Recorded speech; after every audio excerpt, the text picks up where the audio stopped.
الحمد لله نحمده ونستعينه ونستغفره ونؤمن به ونتوكل عليه ونعوذ بالله من شرور أنفسنا ومن سيئات أعمالنا من يهده الله فلا مضل له ومن يضلله فلا هادي له ونشهد أن لا إله إلا الله وحده لا شريك له ونشهد أن محمدا عبده ورسوله صلی اللہ تعالی علیہ وعلى آلہ واصحابہ وبارک وسلم تسلیما کثیرا اما بعد فاعوذ باللہ من الشیطان الرجیم بسم اللہ الرحمن الرحیم یا ایہا الذین اوتوا الکتاب آمنوا بما نزلنا مصدقا لما معکم من قبل ان نطمس وجوها فنردها على ادبارها او نلعنهم كما لعنا اصحاب السبت وكان امر الله مفعولا ان اللہ لا یغفر ان یشرک به ویغفر ما دون ذلك لمن یشاء ومن یشرک باللہ فقد افترى اثما عظیما۔ سورہ نساء کی آیت نمبر 46 اور 48۔ کافی وقت کے بعد اس درس کا دوبارہ آغاز ہو رہا ہے۔ اے ایمان والو، اے وہ لوگوں جن کو کتاب دی گئی ہے، یعنی یہود اور نصارہ، یہودی اور اس کی آواز تو تھوڑی سی بڑھا دیں بھائی۔ یا ایھا الذین اوتوا الکتاب، اے وہ لوگوں جن کو کتاب دی گئی ہے۔ کتاب کسے دی گئی ہے؟ یہودیوں کو اور عیسائیوں کو۔ 4 مشہور آسمانی کتابیں ہیں، تورات، زبور، انجیل اور بولنے بھائی قرآن مجید۔ تورات دی گئی ہے حضرت موسیٰ علیہ السلام کو، اور لکھی ہوئی تختیوں کی شکل میں دی گئی ہے، یعنی اکٹھی پوری ایک کتاب اللہ نے ریٹن لکھی ہوئی تختیاں حضرت موسیٰ علیہ السلام کو کوہ طور پہ بلا کے پکڑا دی۔ زبور نازل ہوئی حضرت داؤد علیہ السلام پر، جبریل علیہ السلام وحی لاتے تھے، اور انجیل حضرت عیسیٰ علیہ السلام کو ملی ہے۔ قرآن مجید محمد صلی اللہ علیہ وسلم کو۔ یہودی یہ اعتراض کیا کرتے تھے کہ اگر یہ قرآن اللہ کی کتاب ہے تو تورات تو ایک ہی دم سے مل گئی، کتاب کی شکل میں تختیوں پہ لکھی ہوئی تھی، تو قرآن ایک دم سے کیوں نہیں مل رہا؟ قرآن نے بارہا اس کا جواب دیا کہ یہ موسیٰ علیہ السلام کی خصوصیت تھی کہ ایک دم ان کو ہم نے ایک کتاب دے دی، ورنہ جتنے بھی پیغمبروں کو کتابیں ملی ہیں یا وحی نازل ہوئی ہے وہ اسی طرح جیسے قرآن مجید کی وحی ہے، آہستہ آہستہ فرشتہ وحی لے کر آتا تھا اور اس کو لکھوایا جاتا تھا۔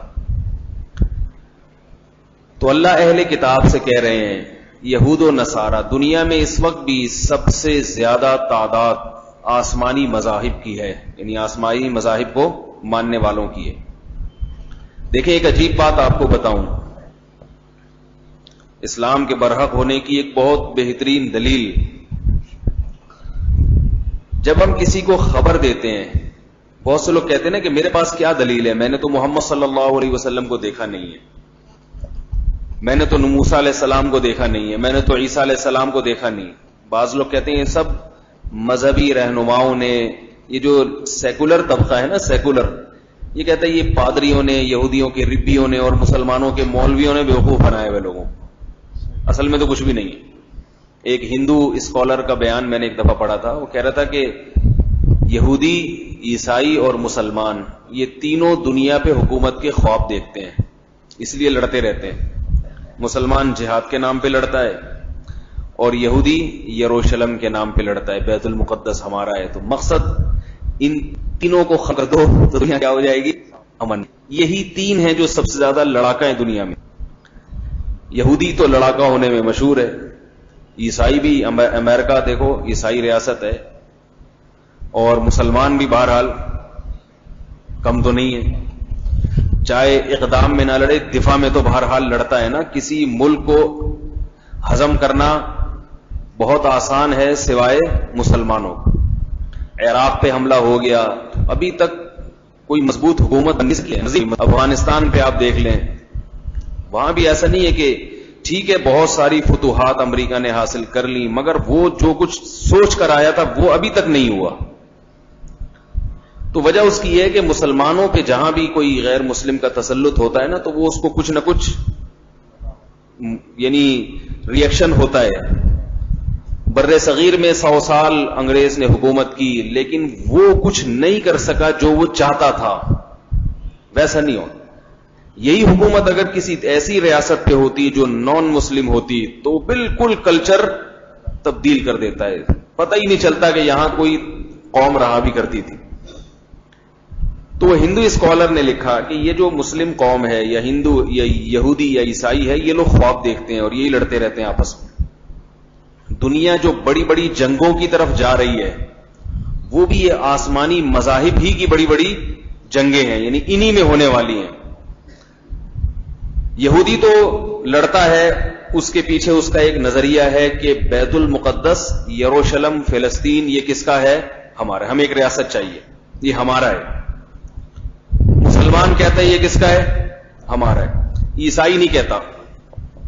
وجہ اس کی یہ ہے تو حالانکہ عیسائیوں کا بھی اس لحاظ سے, عیسائیوں نے تو وہاں بہت حکومت کی ہے, عیسائیوں کا حج ہوتا تھا وہاں, ان کا عمرہ وہیں ہوا کرتا تھا, لیکن عیسائی اس سے دستبردار ہو گئے ہیں یہودیوں سے گٹھ جوڑ کی وجہ سے. یہودیوں سے ان کے معاہدے ہوئے ہیں, کیونکہ یہودی افرادی قوت کے لحاظ سے بہت تھوڑے ہیں, اتنے تھوڑے ہیں کہ وہ یہ لڑائی لڑ نہیں سکتے جب تک کہ عیسائیوں کو اپنے ساتھ نہ ملا لیں. تو افرادی قوت اگر کم ہوتی ہے تو آپ فائٹ نہیں کر سکتے.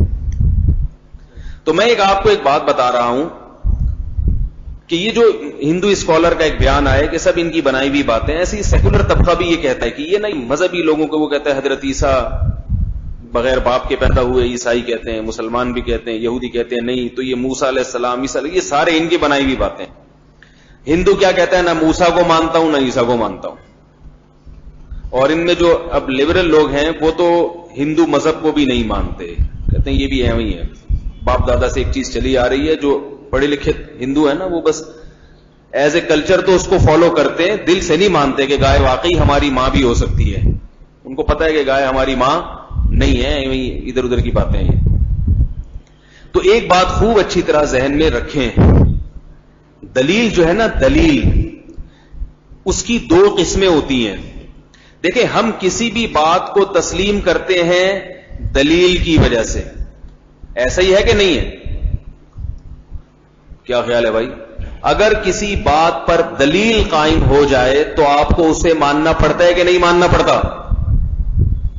دلیل کی ڈیفینیشن کیا ہے؟ کسی شے کا ایسا ہونا کہ اس کے وجود سے کسی دوسری شے کا تصور دماغ میں آنے لگے. مثال کے طور پر سورج کی روشنی, اب آپ کو دھوپ نظر آ رہی ہے, صحیح ہے نا, تیز دھوپ نظر آ رہی ہے, آپ کو سورج نظر نہیں آ رہا. تو یہ دھوپ ایک ایسی چیز ہے کہ اس کے ہونے سے آپ کے دماغ میں سورج کا تصور لازماً آئے گا. آپ کو پتہ ہے کہ یہ لازم ملزوم ہے, ایسا ہو نہیں سکتا کہ بلب کی روشنی سے اتنی تیز دھوپ ہو جائے اور اتنی روشنی ہو جائے, اس میں ایسی ہیٹ ایسی گرمی, یہ نہیں ہو سکتا. اب اگر کوئی دھوپ کو دیکھے اور کہے میں نہیں مانتا کہ سورج موجود ہے, تو وہ ہٹ دھرمی کے علاوہ کچھ اور کہہ سکتے ہیں اس کو؟ کیا ایسے آدمی سے مناظرہ ہو سکتا ہے سمجھانے کے لیے؟ میرا خیال ہے ہو سکتا ہے. نہیں کر دیا کریں, اس سے گردن کی ایکسرسائز ہوتی ہے.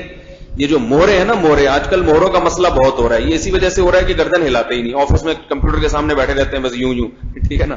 ڈاکٹروں نے بتایا کہ آج کل گردن لوگ گھما نہیں رہے ہیں, تو اس کی وجہ سے مہروں کی پرابلم پیدا ہو جاتی ہے. تو اس لیے آپ لوگ تھوڑا سا دائیں بائیں گردن یوں گھما دیں کہ نہیں بھائی, یا یوں کر دیں. مجھے خوشی ہوتی ہے, مجھے بولنے میں آسانی ہوتی ہے. اکثر میں نے حضرات کو دیکھا ہے وہ جب بیان کرتے ہیں تو ایک لگا بندہ لیکچر ڈیلیور کر کے چلے جاتے ہیں. اپن سے یہ کام نہیں ہوتا, ٹھیک ہے نا. اپن کی طبیعت یہ ہے کہ غور سے سن رہے ہو تو مزہ آتا ہے بولنے میں, نہیں سن رہے ہو تو میں پھر جان چھڑا کے بھاگنے کی کوشش کرتا ہوں. کیونکہ لیکچر وہاں ڈیلیور کیا جاتا ہے جہاں آپ کو آدھے گھنٹے کے لیکچر کے پیسے مل رہے ہوں. یونیورسٹی میں آپ نے لیکچر دینا ہے, پیسے مل رہے ہیں, آدمی اپنا کام کرے, ڈالر لے کے یا پیسے لے کے چلے. ہمیں ثواب مل رہا ہے اور کچھ مل نہیں رہا. اور ثواب جب ملے گا کہ بھئی جب آپ لوگوں کو عمل کریں گے تو صدقہ جاریہ بنے گا ہمارے لیے. اس لیے تھوڑی سی توجہ کے ساتھ سن لیا کریں. تو اب مجھے ایک بات بتائیے کہ سورج کی روشنی دیکھ رہا ہے ایک آدمی اور کہ میں نہیں مانتا سورج کو, کیا مناظروں سے اس کو قائل کیا جا سکتا ہے؟ اس لیے کہ یہ دلیل کو جب دلیل ہی نہیں مان رہا تو اب دلیل کو دلیل منوانے کے لیے جو دلائل دینے پڑیں گے وہ اس سے زیادہ پیچیدہ ہوں گے. جب اتنی بدیہی چیز نہیں مان رہا تو اس کو یہ سمجھانا کیوں نہیں مان رہا وہ, آپ اس کو منوانے کے لیے کیا دلیل دو گے؟ بھائی دیکھو دھوپ جو ہے نا, دھوپ یہ سورج کے بغیر نہیں ہوتی. کہے گا اس کی کیا دلیل ہے؟ دھوپ سورج کے بغیر روشنی تو ہوتی ہے, بلب سے بھی ہوتی ہے, سیور سے بھی ہوتی ہے. آپ کہیں گے اتنی تیز نہیں ہوتی. کہے گا کون سی کتاب میں لکھا ہوا ہے نہیں ہوتی؟ اب آپ کتابیں تلاش کرو, ایک فلاں کتاب میں لکھا ہوا ہے کہ نہیں ہوتی. تو اس کا پھر حل کیا ہے؟ ایسے آدمی سے قرآن ایسے لوگوں کے بارے میں کہتا ہے ان کو اپنے حال پہ چھوڑ دیں. اللہ نے جنت بھی بنائی ہے, جہنم بھی بنائی ہے. وہ قیامت میں اللہ خود ہی فیصلہ کر دے گا, کیونکہ نبی صلی اللہ علیہ وسلم جب دلائل کے انبار لگاتے تھے تو وہ الٹی احمق قسم کی باتیں کرتے تھے, تو نبی صلی اللہ علیہ وسلم کو بے انتہا اذیت ہوتی تھی, تکلیف ہوتی تھی کہ اتنی موٹی بات کیوں سمجھ میں نہیں آ رہی. تو یہ حقیقت ہے. اس وقت بھی ایسے ہٹ دھرم لوگ موجود ہیں کہ آپ ان کو سمجھاؤ وہ پینترا بدل لیتے ہیں, کیوں بس لگے رہتے ہیں اس میں. تو یہ جو دھوپ دے کے ہمیں پتا چلتا ہے سورج کی روشنی کا, یہ کس سے پتا چلا؟ عقل سے.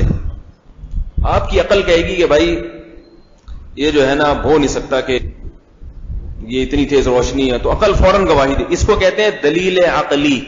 اسے کیا کہتے ہیں بھائی؟ عقل سے بات سمجھ میں آ رہی ہے.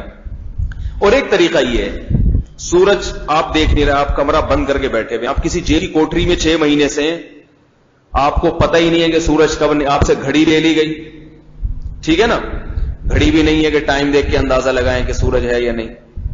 تو اب آپ کے پاس کیا ہے؟ کسی سے پوچھیں, ایسے آدمی سے جو دیکھ رہا ہو. کوئی بندہ ملنے کے لیے آیا آپ سے, آپ اس سے پوچھیں گے بھائی سورج نکلا ہوا ہے یا نہیں نکلا ہوا. تو اگر آپ نکلا ہوا ہے تو آپ کو غالب گمان ہو جائے گا, یقین نہیں ہوگا 100%, غالب گمان ہوگا کہ نکلا ہوا ہوگا, کیونکہ اس کو جھوٹ بولنے کی ضرورت کیا ہے. آ رہی ہے بات سمجھ میں؟ لیکن ایک تھوڑا سا امکان یہ بھی ہوگا کہ ایسا نہ ہو کہ یہ مجھے مزید ذہنی ٹارچر کرنے کے لیے, تاکہ میں ٹائم کے معاملے میں اور تھوڑا سا پریشان ہو جاؤں, کہ میں سمجھوں دن کے 12 بج رہے ہیں حالانکہ رات کے 12 بج رہے ہوں, تو اسے اور ڈسپ ہو جائے گا میرا دماغ. ایک امکان کا درجہ ہوگا, امکان کا درجہ ہوگا کہ بھائی ممکن ہے گڑبڑ کر رہا ہو. یہ جو دلیل ہے جس کی وجہ سے آپ کو سورج کے ہونے کا یقین تو نہیں ہوا, بلکہ غالب گمان سمجھتے ہیں. بھائی 51% چانس یہی ہے کہ ہے, کیونکہ انسان جھوٹ کم بولتے ہیں, سچ زیادہ بولتے ہیں. تو جھوٹے لوگ بھی ہوتے ہیں نا, وہ بھی دن بھر اگر کاؤنٹ کریں تو سچ ان میں بھی زیادہ. ایسا دنیا میں کوئی بھی نہیں سارا دن جھوٹ بولتا ہو, سوائے ایسے لوگوں کے, وہ الگ مسئلہ ہے. تو عام طور پر ایسا ہوتا نہیں ہے. اس کو کہتے ہیں خبر واحد. اس کو کیا کہتے ہیں؟ خبر واحد. یعنی ایک آدمی کی خبر ہے, ایک آدمی کی خبر سے آپ کو غالب گمان ہو جاتا ہے کہ کیا کہہ رہی ہے؟ سچ کہہ رہا ہے. اور غالب گمان ہو جب تک اس کے خلاف کوئی مضبوط دلیل نہ ہو. شریعت کہتے آپ اس پر عمل, اسلام کیا کہتا ہے آپ اس پر عمل کریں گے. مثال کے طور پر اس نے آ کے بتایا کہ 1 بج رہا ہے دوپہر کا, تو آپ پر ظہر کی نماز اس کے کہنے سے بولو بھائی لازم ہو جائے گی. شریعت کیا کہے گی؟ ظہر کی نماز آپ پڑھیں, ایک آدمی نے آپ کو آ کے خبر دی ہے, لیکن یقین نہیں ہوگا آپ کو. 2 نے آ کے خبر دی, 3 نے آ کے خبر دی, تو بھی امکان ہے کہ بھئی تینوں نے ہی مکمکا کر لیا ہو کہیں. لیکن کچھ لوگ جب آ کے مسلسل خبر دیتے رہیں گے تو ایک تعداد ایسی, کچھ نہ کچھ تعداد ایسی ہوگی, اس کے بعد آپ ایسے سورج کے وجود کی خبر دیں گے جیسے آپ اپنی آنکھوں سے دیکھ رہے ہیں. نہیں آ رہی میرا خیال ہے بات. اس خبر کو کہا جاتا ہے خبر متواتر. کیا کہا جاتا ہے؟ خبر. یہ دلیل نقلی کی ایک قسم ہے. نقل کا مطلب کوئی نقل کر رہا ہے, کوئی جو ہے نا آپ کو بتا رہا ہے. اس کو کیا کہتے ہیں؟ دلیل نقلی. دلیل نقلی پوری دنیا میں مسلم سمجھی جاتی ہے کسی شے کے ہونے پر. بعض دفعہ عقلی دلائل ہوتے ہیں, بعض دفعہ نقلی دلائل ہوتے ہیں کہ اس کو نقل کرنے والے اتنے زیادہ ہوتے کہ انسانی عقل کہتی ہے یہ سارے کے سارے جھوٹ پہ جمع ہونا ان کا ناممکن ہے، سوائے ہٹ دھرم اور ضدی آدمی کے، اس کے علاوہ کوئی بھی انکار نہیں کر سکتا۔ پوری دنیا کا نظام اسی دلیل نقلی پر چل رہا ہے۔ 9/11 کا جو واقعہ ہوا، ورلڈ ٹریڈ سینٹر تباہ ہوا، ساری دنیا مانتی ہے کہ نہیں مانتی؟ اپنی آنکھوں سے کن لوگوں نے دیکھا ہے؟ آپ کہہ سکتے ہیں میں نے ویڈیو دیکھی، تو فیک ویڈیو نہیں ہوتی کیا؟ کھلونا بنا دو، اس میں کچھ بھی پھاڑ دو، اس کو بڑا کر کے دکھا دو۔ لیکن اب اگر کوئی پاگل اٹھ کے مضمون لکھے کہ بھائی ورلڈ ٹریڈ سینٹر کا سب ڈرامہ تھا، کوئی حادثہ ہوا ہی نہیں، وہ بلڈنگ تو وہیں کھڑی ہوئی ہے، مان لو گے آپ اس کی بات؟ میرا خیال ہے آپ لوگ مان لیں گے، یقیناً نہیں مانیں گے، بولیں گے بھائی یہ ساری دنیا پاگل تھوڑی ہے۔ اب کوئی کہے بھائی تمہیں پتہ نہیں ہے امریکہ والے کیسے ہوتے ہیں، بڑے بیوقوف ہوتے ہیں، ساری دنیا نے نا صرف ایک دنیا میں افغانستان پہ حملہ کرنے کے لیے اور عراق پہ حملہ کرنے کے لیے ایک مکمکہ کیا ہے، وہی اٹھا کے نا وہی۔ اس پہ تو دو رائے ہو سکتی ہیں کہ یہ مسلمانوں نے کیا یا خود یہودیوں نے کیا، لیکن اس پہ کوئی دو رائے نہیں ہو سکتی کہ ہوا بھی ہے کہ نہیں ہوا۔ سمجھ میں آ رہی ہے نا بات؟ اس پہ دو رائے نہیں ہو سکتی، کوئی کہ ہوا ہی نہیں ہے تو اس کا سوائے اس کے کہ دماغی علاج کرائے گا، اس کے علاوہ اس کا کوئی علاج، اس کا کوئی حل نہیں ہے۔ تو اس کو کیا کہا جاتا ہے؟ خبر متواتر۔ متواتر خبر ہے، بہت سارے لوگوں سے آ رہی ہے۔ متواتر خبر اگر کافر بھی دیتے ہیں اس کا بھی جھوٹا ہونے کا امکان نہیں ہوتا، کیونکہ انسان من حیث الانسان، اللہ نے اس کی ایسی فطرت بنائی ہے کہ اگر کوئی بھی ان میں اتنے سارے لوگ جمع ہوں گے تو کچھ نہ کچھ لوگ راز کو فاش کر دیتے ہیں کہ بھئی یہ گڑبڑ تھی، ہم جھوٹ بول رہے تھے۔ ایسا نہیں ہو سکتا کہ قومیں مختلف علاقوں میں رہنے والی ساری ایک بات پر جمع ہو جائیں۔ اسی سے میں ایک چھوٹی سی آپ کو مثال دوں، یہ جو آرم اسٹرانگ نے جب چاند پر قدم رکھا ہے، اس کو نقل کرنے والے متواتر لوگ ہیں، یعنی اس خبر کو۔ چند سال پہلے کیا ہوا، امریکہ میں کسی صحافی نے مضمون لکھا، مضمون یہ لکھا کہ انسان نے چاند پہ قدم رکھا ہی نہیں ہے، سب ٹوپی ڈرامہ ہے، یہ سب کیا ہے وہی۔ تو ہمارے داڑھی والے لوگ جو ہے نا اس قسم کی چیزوں سے ذرا جلدی متاثر ہوتے ہیں، ہمارے جو مولوی لوگ ہیں نا، کیونکہ ان کو ہر چیز امریکہ کے خلاف چاہیے بس، تو وہ ایک جذبہ ہوتا ہے ان میں دینی۔ اب وہ مدارس میں، بعض مدرسوں میں اور بعض میں دیکھو انہی کے محققین نے کتنی زبردست تحقیق لکھی ہے کہ چاند پہ انسان نے قدم نہیں رکھے، یہ ایویں ہی بنائی ہوئی، اور اس میں کوئی ڈاکومنٹری بھی بن جاتی ہے سب قسم کی، بنا دی کہ دیکھو فیک ہے یہ، اس میں یوں ہو رہا ہے تو اس کا پاؤں یہاں کیوں جا رہا ہے، چاند پہ تو یوں یہاں جانا چاہیے، کچھ بھی بنا کے اس نے پیش کر دیا۔ وہ بہت چلا، اس کا مضمون بہت بکا ہے، لوگوں نے بہت پڑھا، بھائی نئی رپورٹ سامنے آئی ہے۔ لیکن جو لوگ جانتے ہیں خبر متواتر، خبر واحد، ان چیزوں کو علماء بھی جانتے ہیں، بہت علماء ہی اصل میں جانتے ہیں یہ چیزیں، تو ہم نے بڑے علماء سے سنا، میں نے ان کے سامنے ذکر کیا، ایسی رپورٹ آئی، انہوں نے کہا یہ صرف لطیفے ہیں جنہیں بیوقوف لوگ پڑھ کے خوش ہو جاتے ہیں۔ بعض صحافیوں کو شوق ہوتا ہے کہ کوئی ایسی چیز مارکیٹ میں لے کر آؤ جس سے میرا نام روشن ہو جائے، کیونکہ سب ایک بات کر رہے ہیں کہ چاند پہ قدم رکھا ہے، تو میرا کون پڑے گا؟ سب کو پتا ہے۔ آپ مضمون لکھو چاند پہ قدم نہیں رکھا، ہاتھوں ہاتھ آپ کی کتاب بکے گی۔ تو ان لوگوں کا سوائے اس کے کوئی مقصد نہیں ہوتا، کیونکہ یہ عقلاً ممکن نہیں ہے کہ ایک اتنی بڑی حکومت، اتنی بڑی طاقت ایک دعویٰ کر رہی ہے جو جس کی ایک پوری دنیا میں ساکھ ہے، وہ جھوٹ بول رہی ہے، اس پہ جاپان بھی خاموش، فرانس کو بھی پتہ نہیں چلا، چائنا کو بھی پتہ نہیں چلا، ساری دنیا کے ملکوں نے اس کو تسلیم کر لیا، اور اب ایک آدمی اٹھ کے کہہ رہا ہے کہ وہ فیک تھا۔ ایسی ہی باتیں ہوتی ہیں، ان سے متاثر نہیں ہونا چاہیے، اس سے پھر شریعت کا سارا نظام بھی تباہ و برباد ہو جائے گا۔ تو خبر متواتر جو ہے نا، خبر متواتر جسے اتنے لوگ بیان کریں کہ جن کا جھوٹ پہ جمع ہونا عقل کیا کہے کہ یہ ممکن نہیں ہے۔ عقل سے مراد ایسے آدمی کی عقل جو واقعی عقل مند ہو، ہٹ دھرم ہو، ضدی ہو، اس کا پھر کوئی حل نہیں۔ ایک دفعہ میرا کسی سے مناظرہ ہو رہا تھا، بات چیت ہو رہی تھی، میں نے ان کو یہ بتایا کہ خبر متواتر سے یہ چیز ثابت ہے، تو انہوں نے کہا خبر متواتر میں کچھ نہیں ہوتا ٹھیک ہے، دلیل سے ثابت کرو، دلیل سے۔ میں نے کہا بھائی خبر متواتر، کہہ رہے نہیں میں دلیل کو مانتا ہوں، گویا خبر کو کہ کسی کا نقل کرنے کو وہ دلیل مانتے ہی نہیں ہے، کوئی آپ کو آ کے خبر دینا یہ دلیل ہی نہیں ہے۔ میں نے کہا اچھا ٹھیک ہے، اس پر قائم رہنا۔ میں نے کہا آپ کے والد کا نام کیا ہے؟ اس نے کوئی نام بتایا، مجھے بھی یاد نہیں، فار ایگزامپل ستار بھائی، ہمارے جگہ ستار بھائی کو رگڑ دیتے ہیں، ستار بھائی نام بتایا اس نے۔ میں نے کہا اس کی کیا دلیل ہے کہ یہ ستار بھائی ہیں؟ آپ کے والد کیا ہیں، کون ہیں؟ ستار، اس کی کیا دلیل ہے؟ کہہ رہے میری والدہ کہہ رہی ہے۔ میں نے کہا یہ والدہ سے سن کے آپ نے یقین کر لیا ہے بھائی یہ بھی تو خبر ہے نا، خبر ہے. کہہ رہے وہ تو سب کو پتا ہے. میں نے کہا سب کے کہنے سے آپ بغیر دلیل کے، آپ کو تو سب سے پہلے ڈی این اے رپورٹ لینی چاہیے، اور ڈی این اے رپورٹ بھی دلیل ہے ڈاکٹر کے لیے، جس ڈاکٹر نے خود تحقیق کی ہو. آپ کے لیے وہ دلیل عقلی نہیں ہوگی بلکہ نقلی ہوگی، کیونکہ آپ ڈاکٹر پر اعتماد کر رہے ہیں کہ ڈاکٹر کہہ رہے ہیں ہاں بھائی یہی اس کے ابا ہیں. ورنہ آپ خود تھوڑی سائنسدان ہیں کہ آپ نے وہ اس کے جو ہے نا وہ سیلز چیک کیے ہوں.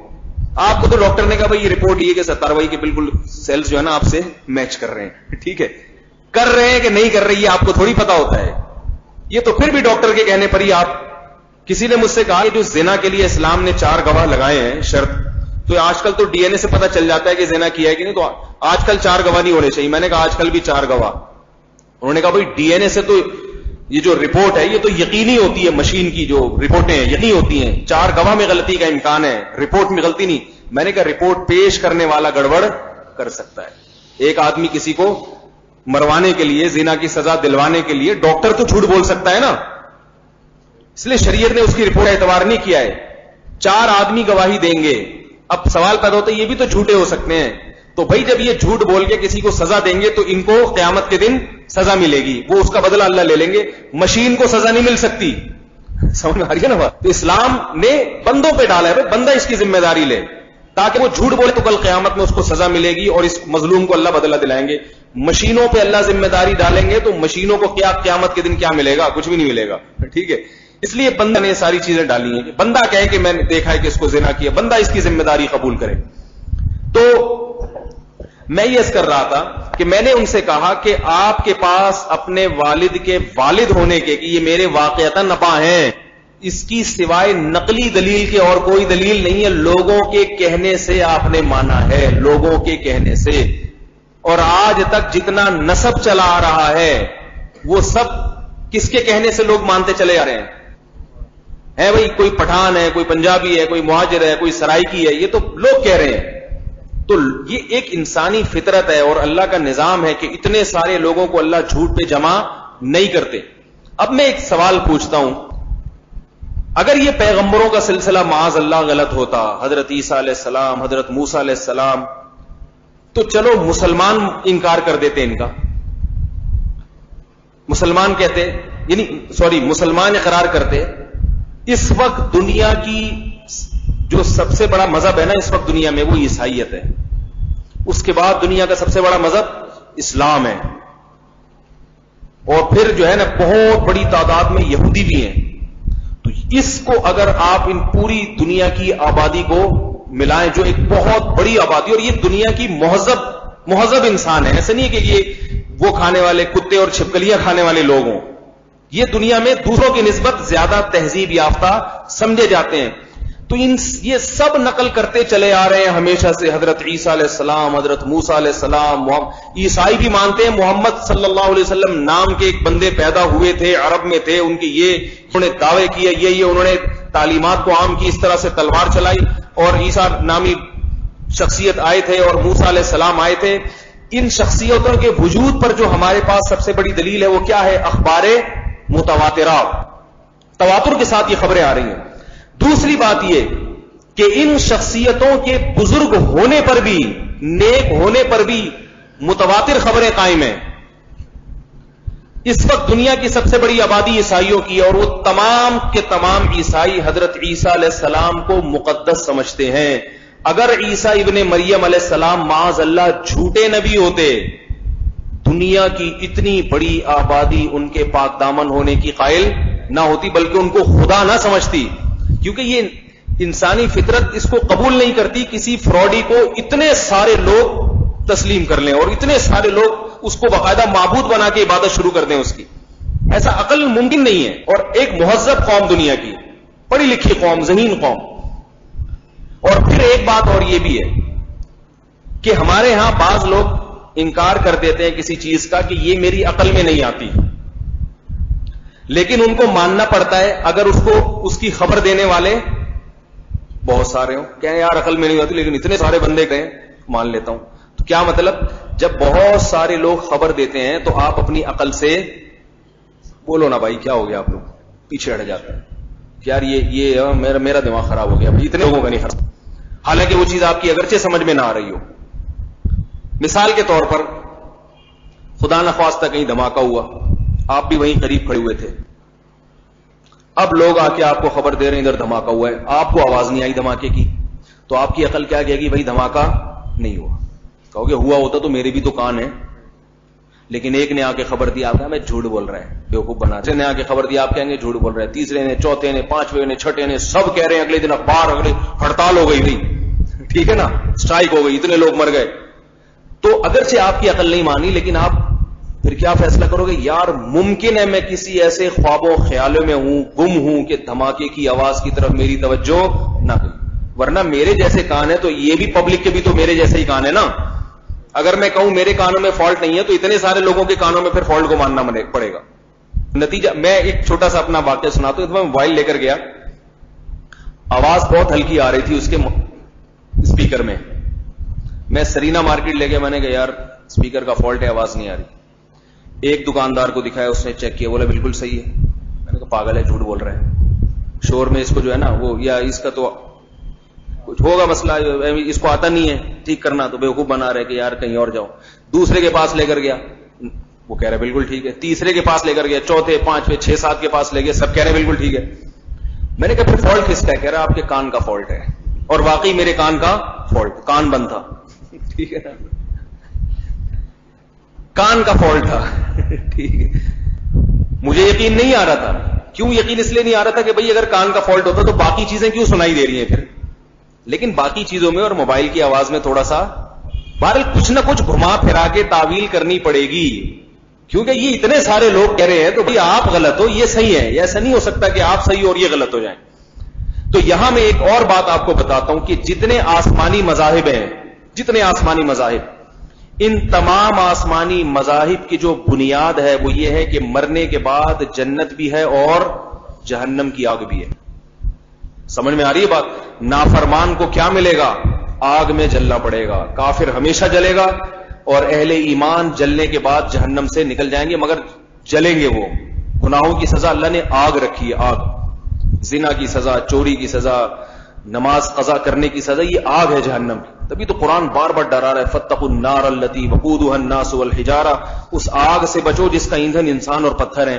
تو یہ جو ہمارا لبرل طبقہ ہے نا، لبرل طبقہ، اس کو اس سزا کا یقین نہیں آتا کہ یار یہ ڈرانے کے لیے، ورنہ اللہ کی ذات سے یہ بہت بعید ہے کہ وہ کسی کو سزا دینے کے لیے آگ میں ڈال.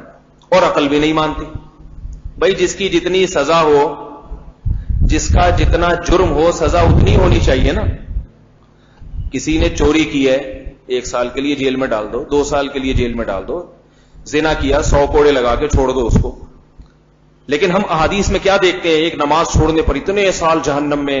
اور حدیث میں آتا ہے نا، قرآن میں تو بہت ہی واضح ہے، وَهُمْ فِيهَا كَالِحُونَ، جہنم میں جل جل کے کوئلہ بن جائیں گے.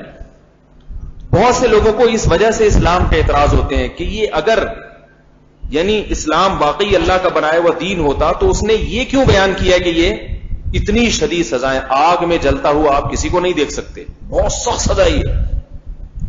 تو بات یہی ہے کہ یہ سزا اگرچہ آپ کی اور میری سمجھ میں نہیں آ رہی، لیکن یہ یہی بات ہے کہ اس سزا کو نقل کرنے والے صرف مسلمان نہیں ہیں.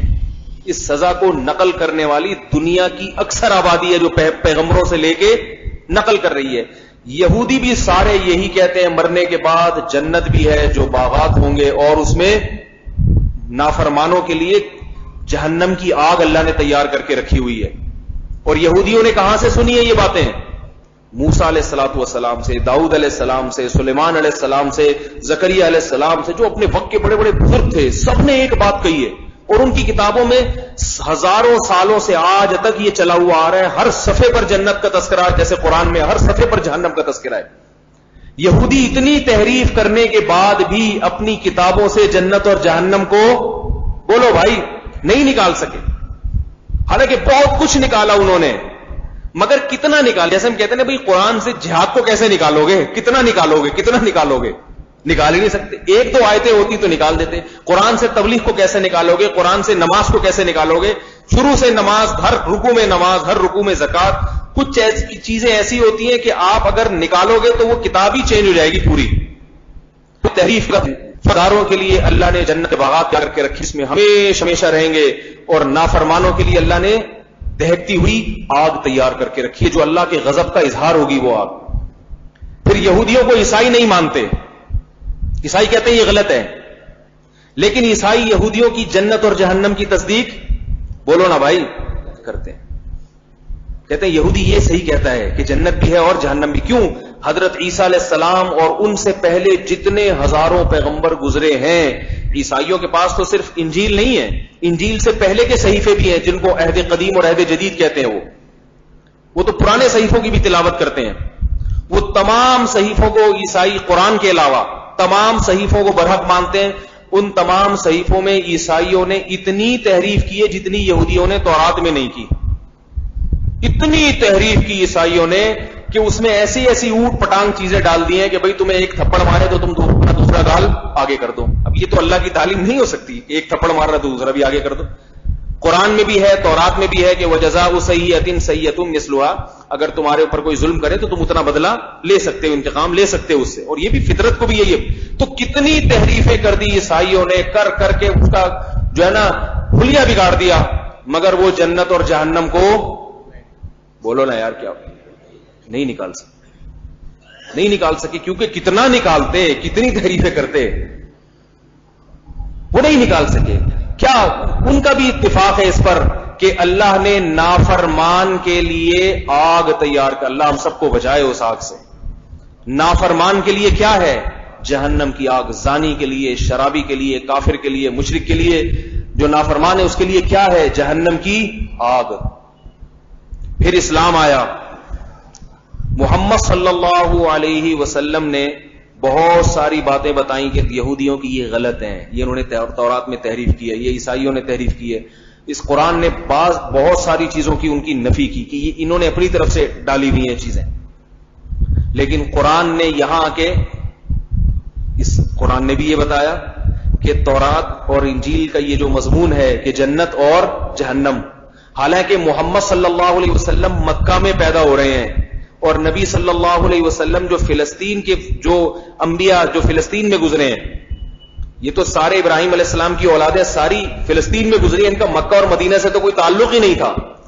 نبی صلی اللہ علیہ وسلم نے تو کبھی کوئی کتاب پڑھی نہیں ہے زندگی میں, لکھنا پڑھنا نہیں جانتے. دیکھو کوئی بھی اسکالر یا کوئی بھی آدمی مضمون پیش کرتا ہے نا, تو وہ کتابیں پڑھ کے ان سے متاثر ہوتا ہے, اور پھر اس کے بیانات میں, اس کی تقریروں میں اس کا اثر نمایاں ہوتا ہے. آپ اگر سیکولر طبقے کی کتابیں پڑھیں گے تو آپ تھوڑے تھوڑے دہریے ہوتے چلے جائیں گے. آپ تھوڑا اپنی مجلسوں میں مذہبی ہونے کے باوجود بعض دفعہ تھوڑی سی مذہب کی نفی بھی کریں گے کہ یار اتنا فنڈامنٹل نہیں ہونا چاہیے, اتنا بنیاد پرست نہیں ہونا چاہیے. اور اگر آپ پڑھیں گے جناب کتابیں کٹر مذہبی لوگوں کی, تو آپ کتنے ہی سیکولر ہو, تھوڑا تھوڑا آپ کو مذہب سے محبت میرا خیال ہے نہیں ہوگی, آپ لوگوں کو ہوگی تھوڑی تھوڑی.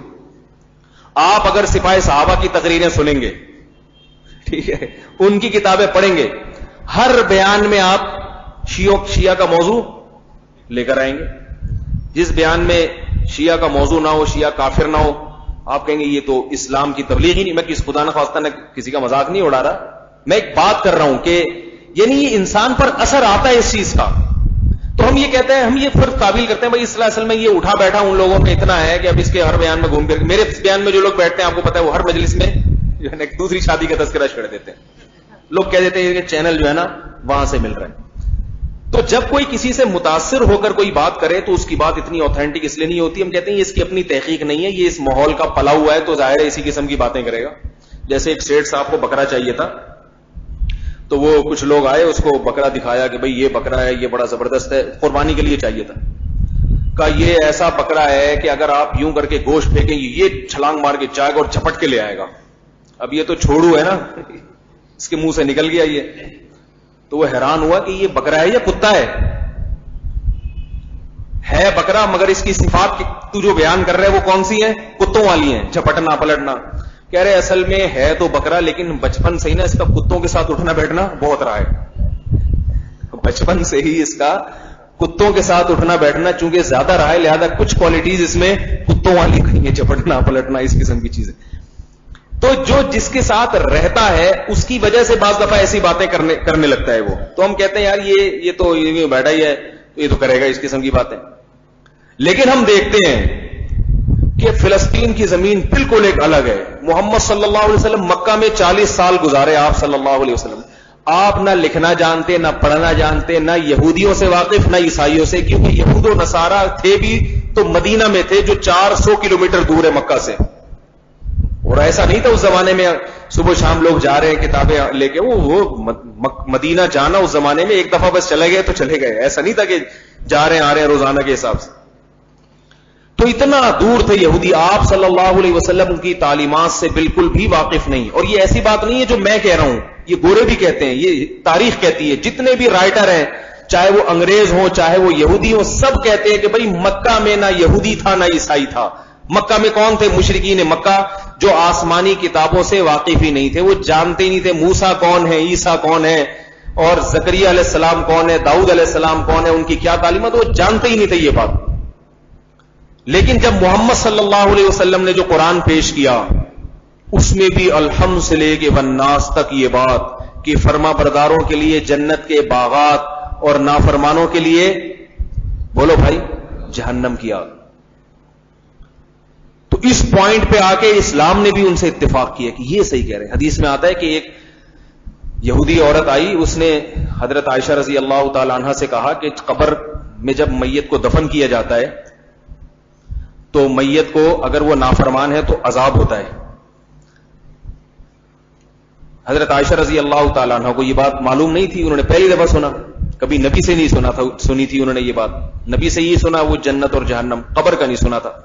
تو حضرت عائشہ رضی اللہ تعالیٰ عنہ نے نبی صلی اللہ علیہ وسلم ذکر کیا کہ ایک یہودی اس طرح کہہ کے گئی ہے. اب یہودی تو اکثر بیچارے تو نہیں کہنا چاہیے, چھوڑو ہی ہوا کرتے تھے نا. تو آپ صلی اللہ علیہ وسلم نے ان کی بات سنا, فرمایا کہ اس نے سچ کہا ہے, اس نے سچ کہا ہے. کیا مطلب؟ یہودی جھوٹ بولتے ہیں مگر یہ بات کیا کر رہی ہے؟ سچ. تو اسلام نے اس کی تصدیق کی ہے, یہ سچ کہہ رہے ہیں. تو میں یہ عرض کر رہا ہوں کہ اسلام بھی یہ کہہ رہا ہے, یہود و نصارہ بھی یہ کہہ رہے ہیں, اور یہ خود نہیں کہہ رہے, کتابیں پڑھ کے کہہ رہے ہیں. اور جن شخصیتوں کی طرف ان کتابوں کی نسبت ہے ان شخصیتوں کو ایک بہت بڑی دنیا مانتی ہے.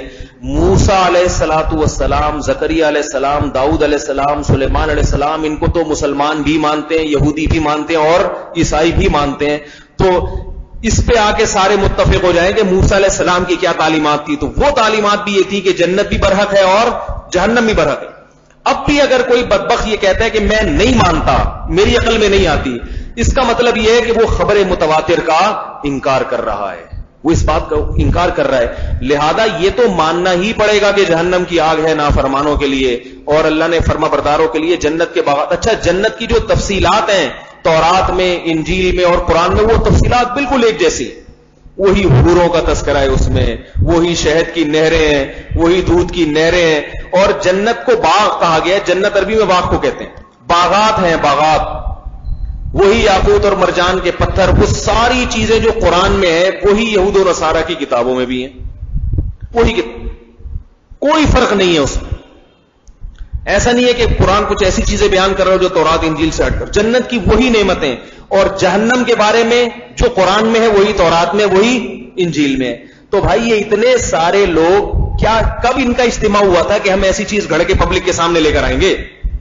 اگر آپ کہتے ہو نا کہ یہ خبریں غلط ہیں, اس کا مطلب وہ ماضی میں کہیں ایسا مسلمان اور یہودی اور عیسائیوں ساروں نے مل بیٹھ کے گٹھ جوڑ کیا کہ یار اپنی کتابوں میں کیا کرو, جنت اور جہنم ڈال دو تاکہ کم از کم تمہارے نہیں بنے تو ہمارے بن جائیں, ہمارے نہیں بنے تو تمہارے بن جائیں. یہ گٹھ جوڑ کب ہوا ہے؟ جیسے میں ایک سوال پڑھتا ہوں اہل حدیث حضرات سے, کہ چھوڑو پھر وہ چینل چینج ہو جائے گا, ٹھیک ہے, چھوٹا سا سوال کہ یہ جو اگر 8 رکعتیں رسول اللہ صلی اللہ علیہ وسلم کی سنت تراویح, تو یہ جب دنیا میں 20 شروع ہوئی تھی تو اس وقت امت نے احتجاج کیوں نہیں کیا؟ کوئی ایک مفتی دکھا دو ماضی میں 1400 سال میں جس نے آبجیکشن کیا ہو کہ یہ امت میں غلط بدعت کا رواج پڑ رہا ہے, ٹھیک ہے نا, کوئی ایک بھی نہیں ملتا کہیں. پوری اسلامی تاریخ اس سے خاموش ہے, کوئی ایک بھی نہیں ملے گا آپ. حتیٰ کہ علامہ شامی نے آج سے 100-150 سال پہلے لکھا ہے کہ پوری دنیا میں کوئی مسجد ایسی نہیں ہے جہاں 20 رکعت سے کم تراویح ہو رہی ہو. یعنی سعودیہ میں بھی تمام مسجدوں میں 20 ہی ہو رہی تھی. تو سوال یہی پیدا ہوتا ہے نا کہ یہ جو پوری دنیا میں 1400 سال سے ایک رواج چلا آ رہا ہے, تو جب امت نے 8 چھوڑ کے 20 پہ آئی ہے, جس وقت ٹرننگ پوائنٹ لیا ہے امت نے, یو ٹرن لیا ہے, تو وہ پوائنٹ پہ امت خاموش کیوں رہ گئی؟ اہل حدیث صاحب تو یہ کہتے ہیں نا اصل سنت 8 ہے, اس کا مطلب اصل جب 8 ہے تو پھر 8 پر امت چلی ہوگی, آگے آگے امت نے تھوڑا سا ایڈیشن کیا اس میں, چلو یہ بڑھا دو. تو وہی بات ہے کہ یہ چینج کہاں ہوا. ایک دفعہ میں پنجاب میں تھا تو ایک اہل حدیث میرے سامنے آئے, انہوں نے مجھے ایک دلیل دی طلاق کے مسئلے پر. انہوں نے ایک عجیب دلیل دی. انہوں نے کہا کہ دیکھو سوڈان میں نا 1953 میں اس قانون کو تسلیم کیا گیا کہ 3 طلاقیں ایک ہوتی ہیں, اور وہ قانون پاس ہو گیا اسمبلی میں. پاکستان میں 1964 میں یہ قانون پاس ہوا ہے کہ اکٹھی 3 طلاقیں ایک ہوں گی. مصر میں 1900 فلاں میں یہ قانون پاس ہوا ہے کہ اکٹھی 3 طلاقیں ایک ہوں گی. تو جب اتنی دنیا نے تسلیم کر لیا تو آپ کیوں نہیں مان رہے؟ اتنی بڑی بڑی حکومتیں تسلیم کر رہی ہیں, ان کی اسمبلیوں سے قانون پاس ہو رہا ہے کہ 3 ایک ہوں گی. میں نے ان کو فوراً پکڑ لیا. اچھا وہ ان کو جو لے کر آئے تھے وہ ان سے بڑے متاثر تھے کہ مولوی صاحب اس دلیل کا تو میرے پاس کوئی جواب ہی نہیں ہے, کیونکہ اتنی بڑی بڑی حکومتیں, وہاں اتنے بڑے بڑے علامے ہیں. ظاہر ہے مصر کی حکومت کہتی تو اپنے آپ کو اسلامی ہے, تو وہاں اتنے بڑے بڑے مفتیان نے جب اسمبلی میں قانون پاس کروا لیا, آئین کا قانون کا حصہ بنا دیا. سوڈان ایک اسلامی ریاست ہے, مصر ہے, ترکی ہے, یہ اتنے بڑے بڑے ریاستوں میں جب ایسا ہو گیا ہے, اس کا مطلب یہ تو دلیل تو ہوگی نا کوئی. میں نے ان کو ایک فوراً پکڑ لیا. میں نے کہا تو انہی کی بات سے پتا چل رہا ہے کہ یہ غلط ہے. میں نے کہا اس مصر فتح کب ہوا؟ حضرت عمر رضی اللہ تعالیٰ عنہ کے دور میں. نہیں آ رہی میرا خیال ہے بات. اور 1953 میں قانون چینج ہو رہا ہے مصر کا. بہت مشکل ہے آپ لوگوں کو سمجھانا بھائی. 1953 میں قانون چینج ہو رہا ہے, تبھی تو کہہ رہے 1953 میں یہ قانون بنا. اس کا مطلب 1953 تک, حضرت عمر کے دور سے 1953 تک مصر کی اسمبلی میں 3 کو 3 سمجھا جاتا تھا. نہیں آ رہی بات. اور جتنے ملکوں کے 1857 اور فلانا 57, میں نے کہ یہ جتنی اسلامی ریاستوں کے آپ نام لے رہے ہو, خلفائے راشدین کے دور میں یہاں اسلام داخل ہو چکا تھا, اور اس وقت سے لے کے اب تک ان کی اسمبلیوں میں جو قانون اور عدالتوں میں تھا وہ 3 کتنی ہے؟ 3 ہے. اب چینجنگ ہو رہی ہے, تو خود ہی سمجھ لو کہ اس کا مطلب 1400 سال سے مسلمان گھاس کھا رہے تھے, ان کے نہ کوئی مفتی تھے ڈھنگ کے, نہ کوئی عالم تھے, وہ سارے احمق اور معاذ اللہ بیوقوف تھے. اب آگے 15ویں صدی میں کچھ مفتی پیدا ہو گئے ہیں جن کو سمجھ میں آئی کہ یار یہ تو ہم نے 1400 سال سے کیا کر رہے تھے, ہم غلط کر رہے تھے. تو ساری دنیا چینج کر دے. اب کی چینجنگ کا اعتبار نہیں, آج کے مفتی کا اعتبار نہیں ہے. سمجھ میں آ رہی ہے بات؟ آج کوئی مفتی ایک بات کرتا ہے تو اس کو پرکھا جائے گا پہلے کسی نے یہ باتیں ہوئی ہیں کہ نہیں ہوئی ہیں. پہلے جب ساری دنیا ایک کام کر رہی ہے تو اب آپ اس کو چینج کریں گے تو آپ غلط ہوں گے, وہ سارے غلط نہیں ہو سکتے.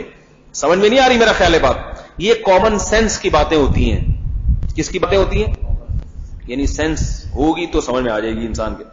تو پھر میں نے کہا کہ سعودیہ کا حوالہ نہیں دیا آپ نے, مکہ مدینہ کا. سعودی عرب کی عدالت نے یہ قانون تبدیل نہیں کیا, کیونکہ سعودی عرب میں تقریباً 30-40 سال پہلے وہاں پر بھی یہ دوبارہ سے قانون پیش کی. سعودی عرب میں بھی صدیوں سے 3 کو 3 ہی سمجھا جاتا رہا عدالتوں میں, جب سے وہاں اسلام ہے. ترک کی خلافت تھی یا خلافت عباسیہ تھی یا خلافت عثمانیہ تھی, بنو امیہ کی خلافت, جب سے اسلام تو سعودی عرب سے ہی شروع ہوا ہے. تو اس وقت سے لے کر آج سے 30-40 سال پہلے تک سعودی عرب کی عدالت میں 3 کو 3 سمجھا جاتا تھا. 30-40 سال پہلے جب یہ پوری دنیا میں یہ قانون چینج ہوا ہے, سلفی حضرات کا غلبہ ہوا, تو سعودی عرب میں بھی چینج ہونے کی کوشش کی گئی. بھائی عدالت کے قانون کو کیا کر دیا جائے؟ تبدیل, 3 کو 1 قرار دیا جائے. جب سلفی حضرات کا غلبہ ہوا تو سعودی حکومت نے نوٹس جاری کیا کہ بھئی مسئلہ اہم ہے, چند لوگوں کی رائے پر ہم قانون تبدیل نہیں کریں گے. پورے سعودی عرب کے سارے علماء کو بٹھایا انہوں نے, 20-25 چوٹی کے علماء, اور ان سے کہا اس مسئلے پر آپ بحث کریں, دلائل سے ثابت کریں, اکثریت کا جو فیصلہ ہوگا یا جس پر اتفاق ہو جائے گا سعودی عرب اس کو قانون کا حصہ بنا دے گا. حالانکہ یہ نوٹس جاری ہونا غلط تھا, ہم تو یہ کہتے ہیں, کیونکہ جب 1400 سال سے ایک چیز چلی آ رہی ہے تو اب اس پہ دوبارہ سوچنا یہ اس کی علامت ہے کہ آپ پچھلوں کو کیا سمجھ رہے ہیں, بے وقوف اور احمق سمجھ رہے ہیں. لیکن وہاں سلفیت کا اتنا غلبہ ہوا ہے کہ انہوں نے یہ کیا کہ بھئی ہم دوبارہ غور کریں گے تاکہ ان لوگوں کی رائے سامنے. تو سعودی عرب میں چونکہ علم کا ابھی بھی الحمدللہ غلبہ ہے, مصر کے علماء تو بالکل آزاد ہیں, لوگ بڑے متاثر ہوتے ہیں. مصر جامع ازہر سے فتویٰ آیا, خدا کی قسم اٹھا کے کہتا ہوں آپ کو ہندوستان اور پاکستان جیسے علماء شاید دنیا میں نظر نہ آئے آپ کو. جتنا اللہ نے علم اور تقوی کا جو ان کو اعتدال والے ہیں, اعتدال یہ نہیں کہ بعض لوگ کیا ہوتے ہیں ایک طرف نکل جاتے ہیں, جب تقلید کی نفی کریں گے تو تقلید کے بالکل بخیے ادھیڑ دیں گے, سب کو غیر مقلد بنا دیں گے. اور بعض ایسے تقلید میں غلو کرتے ہیں, اتنا آگے بڑھ جاتے ہیں کہ وہ تقلید میں جو ہے نا انہوں نے اپنے باپ دادا کو, اپنے پیر و مرشد کو اور اپنے ہر ایک کو قرآن و سنت سے ان کا کوئی واسطہ ہی نہیں ہے. یہ آپ کو میں جو کمنٹس دے رہا ہوں نا, یہ ہے جو لیبیا کا صدر تھا نا جنرل قذافی, اس کے کمنٹس آپ کو بتا رہا ہوں. میرے اپنے بھی ہے, ٹوٹا پھوٹا ہمارا بھی مطالعہ ہے, ٹھیک ہے نا. لیبیا کا جو صدر تھا نا, اس نے ایک دفعہ بلایا ان کو, ڈاکٹر محمود غازی صاحب کو, اور اس نے کہا کہ میں نے دنیا کے بہت سارے علماء کی کتابیں پڑھی ہیں, مجھے ہندوستان کے جو علماء دیوبند ہیں ان جیسا اعتدال کہیں نظر نہیں آتا. بہت معتدل رائے ہوتی ہے ان کی, جذباتیت سے ہٹ کر. اب دیکھیں بعض علماء, عرب علماء نے صدام حسین کو کافر قرار دیا تھا. جب صدام حسین کا سعودی عرب پہ حملہ کرنے کا پروگرام ہوا نا, تو سعودی عرب کے بہت سے علماء کا فتویٰ تھا کہ یہ اسلام سے خارج ہے, کافر ہے, اور کافر بنا کر اس کے خلاف جہاد کو فرض قرار دیا. ہمارے علماء کا کہنا یہ تھا کہ آپ صدام حسین کو پیچھے ہٹانے کے لیے اس سے جہاد تو کر سکتے ہیں, لڑائی کر سکتے ہیں, مگر صدام حسین کافر نہیں ہے, کفر کی علامات نہیں ہے اس کے اندر. کیونکہ ہم فقہ کو مانتے ہیں, فقہا کو مانتے ہیں. فقہا نے لکھا ہے کہ کافر قرار دینا کسی کو آسان نہیں ہے, کسی کا ایجنٹ بننے سے انسان کافر نہیں ہو جاتا.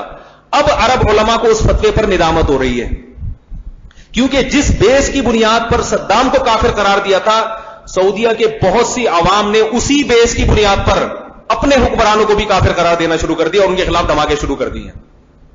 اسی بیس کی بنیاد پر کہ بھائی جب امریکہ کے ایجنٹ ہونے پر وہ کافر ہو سکتا ہے, تو انہوں نے کہا سعودی عرب بھی کیا ہے, ان کے حکمران بھی امریکہ, یہ بھی دائرہ اسلام سے خارج. حالانکہ ہم تو نہ سعودی عرب کے حکمرانوں کو دائرہ خارج سمجھتے ہیں, نہ صدام حسین کو. ہم کہتے ہیں صدام حسین غلطی پر تھا, کوئی پر حملہ کرے کافر. تو ہماری ہی کے بارے میں مرتد ہونے کا فتویٰ آیا ہے. ماضی قریب میں آپ کو پتا ہے وزیرستان میں آرمی کے خلاف جتنے دھماکے ہوئے ان میں سب میں کہا تھا یہ کون ہے, آرمی کیا ہے, مرتد ہیں, کافر. ہمارے ان سے مناظرے ہوتے تھے, بھائی کافر نہیں ہے ایسا نہ کہو, مسلمان. وہ کہہ رہے تھے یہ امریکہ کی ایما پہ لڑ رہے ہیں. ہم کہتے ہیں امریکہ کی ایما پہ لڑنے پر انسان کافر نہیں ہو جاتا. اگر غلط لڑ رہا ہے تو گنہگار ہوتا ہے. کافر کھیلنا اتنا آسان نہیں ہے. ایک دفعہ ایک صاحب آئے میرے پاس, مناظرہ کرنے لگے. کہتے ہیں قرآن میں آتا ہے وَمَن لَّمْ يَحْكُم بِمَا أَنزَلَ اللَّهُ فَأُولَٰئِكَ هُمُ الْكَافِرُونَ, جو اللہ کی شریعت پر فیصلہ نہ کرے وہ کافر ہے. اب ہم تو فقہ کو مانتے ہیں نا, ہم اس کی تفسیر دیکھیں گے فقہا کے کلام میں کہ فقہا نے اس آیت کا مطلب, بول لو بھائی ثواب ملے گا, فقہا نے اس کا مطلب کیا بیان کیا. ہم تو امت کو لاوارث اور یتیم نہیں سمجھتے. ہم کہتے ہیں یہ آیت 1400 سال سے پڑھی جا رہی ہے, اس آیت کے بارے میں فقہا کیا کہتے ہیں, جو مفتی تھے, جن کے فتویٰ امت جن کے فتووں پر عمل کرتی رہی ہے.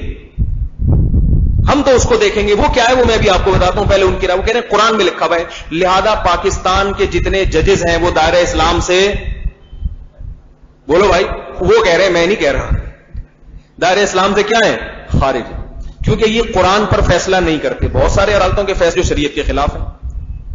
ہماری عادت ہوتی ہے ٹیکنیکل جواب پہلے دو, کیونکہ لوگوں کی سمجھ میں دلیل والا جواب اتنا نہیں آتا, ٹیکنیکل جلدی سمجھ میں آ جاتا ہے.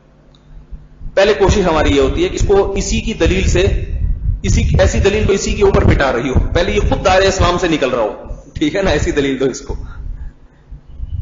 تو میں نے کہا اگر اس آیت کا یہ مطلب ہے کہ جو اللہ کے فیصلے کے خلاف فیصلہ کرتے, جیسے ہمارے ججز بہت سارے فیصلے کرتے ہیں, اس میں کوئی دو رائے نہیں ہو سکتی. بہت سارے قانون ہمارے ایسے ہیں جو شریعت کے خلاف ہیں. عدالتی خلا دیکھ لو, میاں عدالت میں آئے نہ آئے, الزام ثابت ہونا بڑا گیا, اس کو خلا دے دیا. تو میں نے اس سے کہا کہ پہلی بات تو یہ کہ آپ جن قبائلی علاقوں سے آپ کا تعلق ہے, تو وہ جو قبائلی جرگے آپ کے 50-100 سال سے ہوتے آ رہے ہیں, ان میں جتنے فیصلے آج تک آپ کے جرگوں والوں نے کیے ہیں, آپ کے قبائلی, وہ کیا سارے اسلام کے مطابق تھے؟ ان کے جرگوں میں سارے فیصلے اسلام کے مطابق. ایسے ایسے فیصلے بھی ہوتے ہیں کہ بھئی ان کی بیٹی لے لو, ٹھیک ہے نا, نکاح میں, یہ کون سا اسلام ہے بھائی, یہ کہاں سے اسلام ہے کہ آپ جرگے میں جناب سزا کیا مل رہی ہے, کہ اپنی بیٹی کو اس کے نکاح میں دے دو، اور بہت سارے فیصلے. تو میں نے کہا وہ سارے کیا ادارے اسلام سے خارج، اور آپ نے اب تک جو ان کے فیصلوں کو تسلیم کیا آپ کی ادارے اسلام سے، کیونکہ کفر پہ راضی ہونا بھی کیا ہے، بہت مشکل ہے بھائی سمجھانا. تو کہہ رہے نہیں یہ وہ فلانا ڈمکانا. میں نے کہا بھائی اس آیت کا مطلب جو فقہا بیان کرتے ہیں وہ یہ ہے کہ جو اللہ کے فیصلے پر فیصلہ نہ کرے اس فیصلے کو غلط سمجھ کے، نہیں یاری بات، اس کو پتا ہے قرآن کا یہ فیصلہ ہے مگر وہ کہتا ہے میں اس فیصلے کو غلط سمجھتا ہوں، میں نہیں مانتا اللہ نے صحیح فیصلہ نازل، اللہ کے فیصلے غلط ہیں میں مانتا ہی نہیں قرآن کو، وہ کافر ہوگا. لیکن جج جو یہاں قرآن و سنت کے خلاف فیصلہ کر رہا ہے وہ اس لیے نہیں کر رہا کہ وہ قرآن کو نہیں مانتا، وہ ممکن ہے تہجد پڑھ کے آتا ہو صبح فیصلہ کرنے کے لیے، وہ اس لیے کہ اس کو جو قانون دیا ہے حکومت نے، اس کو کہا کہ آپ اس کے پابند ہیں، اس سے ہٹے تو آپ کی چھٹی کر دی جائے گی. نہیں یاری میرا خیال ہے بات، وہ اس لیے کر رہا ہے. اور میں نے کہا یہ تو پھر ہر جگہ کافر، بہت سے لوگ بہنوں کی وراثت کھا جاتے ہیں، حالانکہ قرآن نے کیا کہا ہے بہنوں کو وراثت دو، تو قرآن کا فیصلہ ہے کہ نہیں؟ تو یہ قرآن کے فیصلے پر فیصلہ نہیں کر رہا، بہن کی وراثت کھا رہا ہے. ابھی تک تو ہم اس کو گناہگار کہہ تھے، اپنے مجلسوں میں لاتے تھے بھائی مسلمان ہے، بیان سنے گا، قرآن سنے گا. اگر ہم نے اس کو کہہ دیا کافر ہے، تو جب کافر ہی ہے تو وہ تو کافر کا مطلب کیا، وہ تو قرآن کو مانتا ہی نہیں، پھر اس پہ قرآن کی وعیدیں سنانا، جنت جہنم سے، اس کو جہنم سے ڈرانا، تو سب باتیں کیا ہو جائیں گی، بیکار ہو جائیں گی. تو وَمَن لَّمْ يَحْكُم بِمَا أَنزَلَ اللَّهُ فَأُولَٰئِكَ هُمُ الْكَافِرُونَ کے فقہا نے دو مطلب بیان کیے. ایک یہ کہ جو ان کے فیصلوں کو دل و جان سے صحیح سمجھتا ہو غیر مسلم کے فیصلے کو، اور قرآن کے فیصلے کو غلط سمجھتا ہو. میں نے کہا آپ کے جو قبائلی جرگوں میں فیصلے ہوتے ہیں قرآن و سنت کے خلاف، وہ بھی ہم ان کو مسلمان اس لیے کہتے ہیں، ان کو پتا ہے بھائی یہ قرآن و سنت نہیں ہے، لیکن ہماری قبائلی روایات ہیں، محلے میں رہنا ہے ہم نے، ٹھیک ہے نا، محلے میں رہنا ہے. اگر بالکل ایسا فیصلہ کر دیا پبلک نکال دے گی. تو محلے والوں کو بھی ہم مسلمان کہہ رہے ہیں جو ان کو ایسے فیصلے پر مجبور کر رہے ہیں، آپ کو بھی مسلمان کہہ رہے ہیں. اور آپ کے جو حساب کتاب چل رہے ہیں نا اس کے حساب سے کوئی بھی مسلمان نہیں بچے گا، سارے ہی دائرہ اسلام سے خارج ہو جائیں گے. تو اب عرب نے کیا کیا، سب کو دائرہ اسلام سے خارج، کہ جو بھی غیر مسلموں کا ساتھ دے گا، ان کی کتابیں چھپتی تھی اس پر، اور اس کا نتیجہ کیا نکلا کہ یہاں پر پہلے پاکستان آرمی کو کافر سمجھ کے ان کے خلاف جہاد شروع ہوا. یہی اس کو جہاد کا نام دیا گیا، جہاں جاؤ پھٹو یہ سب مرتد ہیں. اور پھر کیا ہوا، جب انہوں نے کہا یہ مرتد ہے تو سعودیہ والے بھی مرتد ہیں، وہاں دھماکے ہوئے. پھر وہاں کے علماء کو خیال آیا یہ کیا ہو گیا ہے، یہ گڑبڑ ہو گئی ہے، ٹھیک ہے نا، کافر نہیں ہے، اس کو کافر سے تھوڑا سا کم کرو. یہ باقاعدہ ایک حقیقی واقعہ ہے، اگر وہاں کے علماء سے آپ پوچھیں. اب وہ اس قسم کے وہ کہہ رہے ہیں بھی چاروں ائمہ کا جو قول ہے نا چاروں مذاہب میں اس کو فالو کریں گے ہم، وہ جمہور کا مذہب یہ نہیں. تو میں یہ عرض کر رہا ہوں کہ وہ جنرل قذافی نے بلایا ان کو، غازی کیا نام تھا یار، محمود غازی، ڈاکٹر محمود غازی، ان کو بلا کے اس نے کہا کہ یہ جو ہندوستان کے علماء کی رائے ہے، یہ ان کی کتابیں، ان میں بہت بڑا اعتدال نظر آتا ہے. تو میں یہ چاہتا ہوں، خاص طور پہ حضرت مولانا اشرف علی تھانوی رحمہ اللہ کا نام لیا، میں یہ چاہتا ہوں کہ ان کی کتابوں کا عربی ترجمہ ہو اور پوری دنیا میں ان کی کتابیں شائع کر جائیں. اور اس نے ٹھیک ٹھاک نوٹوں کی گڈی نکال کے ان کے سامنے رکھ دی کہ اس کام کے لیے آپ کو جتنا پیسہ چاہیے. دیکھو اسی سوچ نے قذافی کا تختہ الٹا ہے، وہی جو سوچ تھی نا، کیونکہ قذافی بھی عیاش تھا. چاروں ائمہ کیا کہتے ہیں، چاروں فقہ کیا کہتے ہیں، عیاش حکمران کے خلاف بغاوت نہیں کی جائے گی. سمجھ میں آ رہی ہے بات؟ نہیں آ رہی میرا خیال ہے. باتیں یہ سننا آپ لوگوں کے لیے بڑا مشکل ہوگا. شرابی ہو، زانی ہو، لیکن اگر مسلمانوں کا حاکم ہے اس کو اپنے حال پہ چھوڑ دو، اس کے خلاف بغاوت. یہ حدیث کے الفاظ اور فقہا اسی کو فالو کرتے ہیں. کیوں؟ اس لیے کہ اسلامی تاریخ میں بغاوت کبھی بھی کامیاب نہیں ہوئی ہے. یہ علامہ ابن تیمیہ رحمہ اللہ نے لکھا ہے کہ اسلامی تاریخ میں بغاوت کرنے والے چاہے کتنے بڑے بزرگ تھے، کتنے لوگ نیک لوگ تھے، اور ان کے پاس بغاوتوں کی کتنی معقول ریزن تھی، مگر اسلامی تاریخ اٹھا کے دیکھو بغاوت کا ہمیشہ مسلمانوں نے نقصان اٹھایا ہے. اور یہ جو اللہ کے نبی کی حدیثیں ہیں نا، پر صبر ظالم ہے صبر کرو. قذافی جیسا مرضی عیاش تھا، لیکن اس نے کیا تھا، لیبیا کو ایک طاقتور ملک بنایا ہوا تھا، مسلمان معاشی ترقی پہ تھے. اب اس کے خلاف جب بغاوت ہوئی، نتیجہ سب ساری دنیا کے سامنے کیا حالت ہو گئے. اور ہمارے ہاں عقل سے جو اندھے لوگ ہیں، وہ ان میں یہ نہیں ہے کہ وہ شکست کو شکست تسلیم کریں. یعنی ہمارے ہاں حالت یہ ہے کہ جو بغاوت کر کے جب ناکام ہو جاتا ہے نا، اس ناکامی کو شکست ملتا ہی نہیں ہے. وہ کہہ رہے کہاں ہوئی ہے، یہ تو حالات ہیں. یہ تو یوں ہوتا ہے کبھی تھوڑے دن میں. بھی تو سیاسی پالیسی ہماری بھائی 50 سال ہو گئے, 100 سال ہو گئے, بھاگ جاتے ہیں ملک چھوڑ چھوڑ کے, گرفتار ہو جاتے ہیں, مر جاتے ہیں, تحریکیں ختم ہو جاتی ہیں. ایک بھی زندہ بچے گا نا, اس سے آپ پوچھو اب کیا بھائی ہم منع کر رہے تھے نہ کرو, کہہ رہے ابھی تو شروع ہوئی ہے تحریک, ابھی کیا ہوا ہے, ابھی تو آغاز ہے. وہی یاد آتا ہے آغاز کیا ہے, آغاز تو بسم اللہ, انجام خدا جانے. تو اسی وجہ سے ہمارے علماء کہتے ہیں بھائی اسلامی ملکوں میں جائے لنگڑی لولی حکومتیں جیسی کرپٹ ہیں, پھر بھی ان کو بچاؤ. ان کو کیا کرو, بچاؤ. بغاوت کے ذریعے تبدیل نہ کرو. ووٹنگ کے ذریعے جو تبدیلی ہوتی ہے اس میں یہ خون خرابہ نہیں ہوتا, ورنہ نتیجہ یہ نکلے گا کہ تم کٹتے رہو گے, مرتے رہو گے. شام میں آپ دیکھو جب بغاوت ہوئی ہے, وہاں بھی علماء منع کر رہے تھے, اگرچہ شیعہ کی حکومت ہے وہاں پر, لیکن اس حکومت میں سنی بھی سکون سے تھے, اطمینان تھے. ہمارے بڑے بڑے علماء شام کے دورے کر کے آتے ہیں, وہاں سے کتابیں چھپتی تھی, بہت کچھ ہوتا تھا. بغاوت ہوئی ہے, آج ساری دنیا تماشا دیکھ رہی ہے کس قدر مسلمانوں کا قتل ہو رہا ہے, کتنی عورتوں کی عزتیں تار تار ہو گئی, اور کسی انجام کا کوئی نہیں ہے کہ یہ اونٹ کس کروٹ جا کے بیٹھے گا, بھی مزید کتنا خون. کتنی عورتوں نے شام سے ہجرت کر لی ہے, جرمنی ان کو پناہ دے رہا ہے, فرانس ان کو پناہ دے رہا ہے. کیا آپ سمجھتے ہیں کہ جرمنی جو ہزاروں لاکھوں مسلمانوں کو پناہ دے رہا ہے, ان مسلمانوں کا مستقبل میں اسلام رہے گا باقی کیا؟ ان کو جب پتا چلے گا ہمیں پاکستان پناہ نہیں دیتا, ہمیں سعودی عرب نے پناہ نہیں دی, ہم کٹے مرتے ہمیں فرانس اور جرمنی نے پناہ دی ہے, تو کیا عیسائی مشندیوں کی محنت سے وہ متاثر نہیں ہوں گے؟ اتنی بڑی تعداد مسلمانوں کی کٹ گئی ہے, یہ بھی اسی بنیاد پر کہ مسلح تحریک کا آغاز شروع کر دیا, اور پھر اتنے دھڑے بنتے چلے جا رہے ہیں, کچھ پتہ ہی نہیں ہے. میں نے ایک دفعہ شام کے بارے میں بیان کیا, بھائی ان مظلوموں کی مدد کرو, تو کسی نے طنز لکھ کے بھیجا کہ آپ جہاد پہ بات کیوں نہیں کرتے, فضول سا بیان کیوں کر کے آ گئے. کیا جہاد پہ آدمی بات کرے, آپ کو ہم کس سے لڑنے کے لیے بھیجیں, آپ کو کس گروپ میں جا کے شامل ہو گئے؟ ہر گروپ کا یہ دعویٰ ہے کہ میں خلیفہ ہوں. وہ کیا ہے, میں خلیفہ. اور وہ ساری حدیثیں جو خلیفہ کے, جیسے ہمارے یہاں جماعت المسلمین ساری حدیثیں اپنے اوپر فٹ کرتی ہے نا, تو وہاں کا ہر خلیفہ کے بارے میں جتنی حدیثیں وہ ساری کس پہ فٹ کر رہا ہے, اپنے اوپر. حالانکہ حدیث میں خلیفہ اس کو نہیں کہتے جو تحریک کا آغاز کر رہا ہے, حدیث میں خلیفہ اسے کہتے ہیں جس کے ہاتھ میں مضبوط ریاست قائم ہو چکی ہو. سمجھ میں آ رہی ہے بات؟ اس کے خلاف بغاوت حرام ہے. نہیں آ رہی میرا خیال ہے بات؟ تو یہ سارے سیٹ اپ, سعودی عرب کا حساب کتاب خراب ہونے لگا, وہاں دھماکے شروع ہو گئے. تو یہ ساری جو ماحول پیدا کیا ہے, یہ انہی لوگوں کا پیدا کرتا ہے جو ائمہ اربعہ کو نہیں مانتے اور ان کے مذاہب کو فالو نہیں کرتے, اور وہ یہی کہتے ہیں کہ ہماری سمجھ میں یہ آ رہا ہے. تمہاری سمجھ میں کیوں آ رہا ہے؟ تو میں وہ سعودی عرب کا جلدی سے سنا دوں. تو سعودی عرب کے علماء بیٹھے, اور ایک یا دو علماء نے اختلاف کیا, باقی تمام نے بالاتفاق یہی فیصلہ کیا کہ بھئی 3 طلاقیں 3 ہی ہوتی ہیں. وہ بہت زیادہ دلائل کے, کیونکہ وہاں علم کا الحمدللہ مکہ اور مدینہ کی وجہ سے نا علمیت کا غلبہ ہے سعودی عرب میں, تو اس غلبے کی وجہ سے. ورنہ مصر اور ترکی کا تو مجھے علم نہیں ہے, مصر میں اور یہ دوسرے ممالک شام وغیرہ میں, شام کے علماء کا بھی ایسا ہی ہے. ہمارے ایک دوست گئے شام کے, ایک بہت بڑے عالم تھے, ان کی کتابیں ہمارے مدارس میں پڑھائی جاتی ہیں. ان کی کتابیں دیکھ کے انسان انگلیاں منہ میں دبا دیتا ہے کہ کیا اللہ نے عطا کیا ان کو, اتنے بڑے عالم. ہمارے ایک دوست وزٹنگ ویزے پہ شام گئے, ان کا میں ان عالم سے جا کے ملوں گا, تو دیکھا مسجد میں ان کا درس ہو رہا ہے. جب جا کے دیکھا کلین شیف کوٹ ٹائی میں ایک آدمی بیٹھا ہوا ہے, ٹھیک ہے, کلین شیف کوٹ ٹائی میں بیٹھے نے. بہت حیران ہوئے کہ میں سمجھ رہا تھا ان کے چہرے پہ نور برس رہا ہوگا, اور جناب ان سے دم کرواؤں گا جا کے, ان سے اچھے تو ہم ہیں, داڑیاں نہیں ہیں.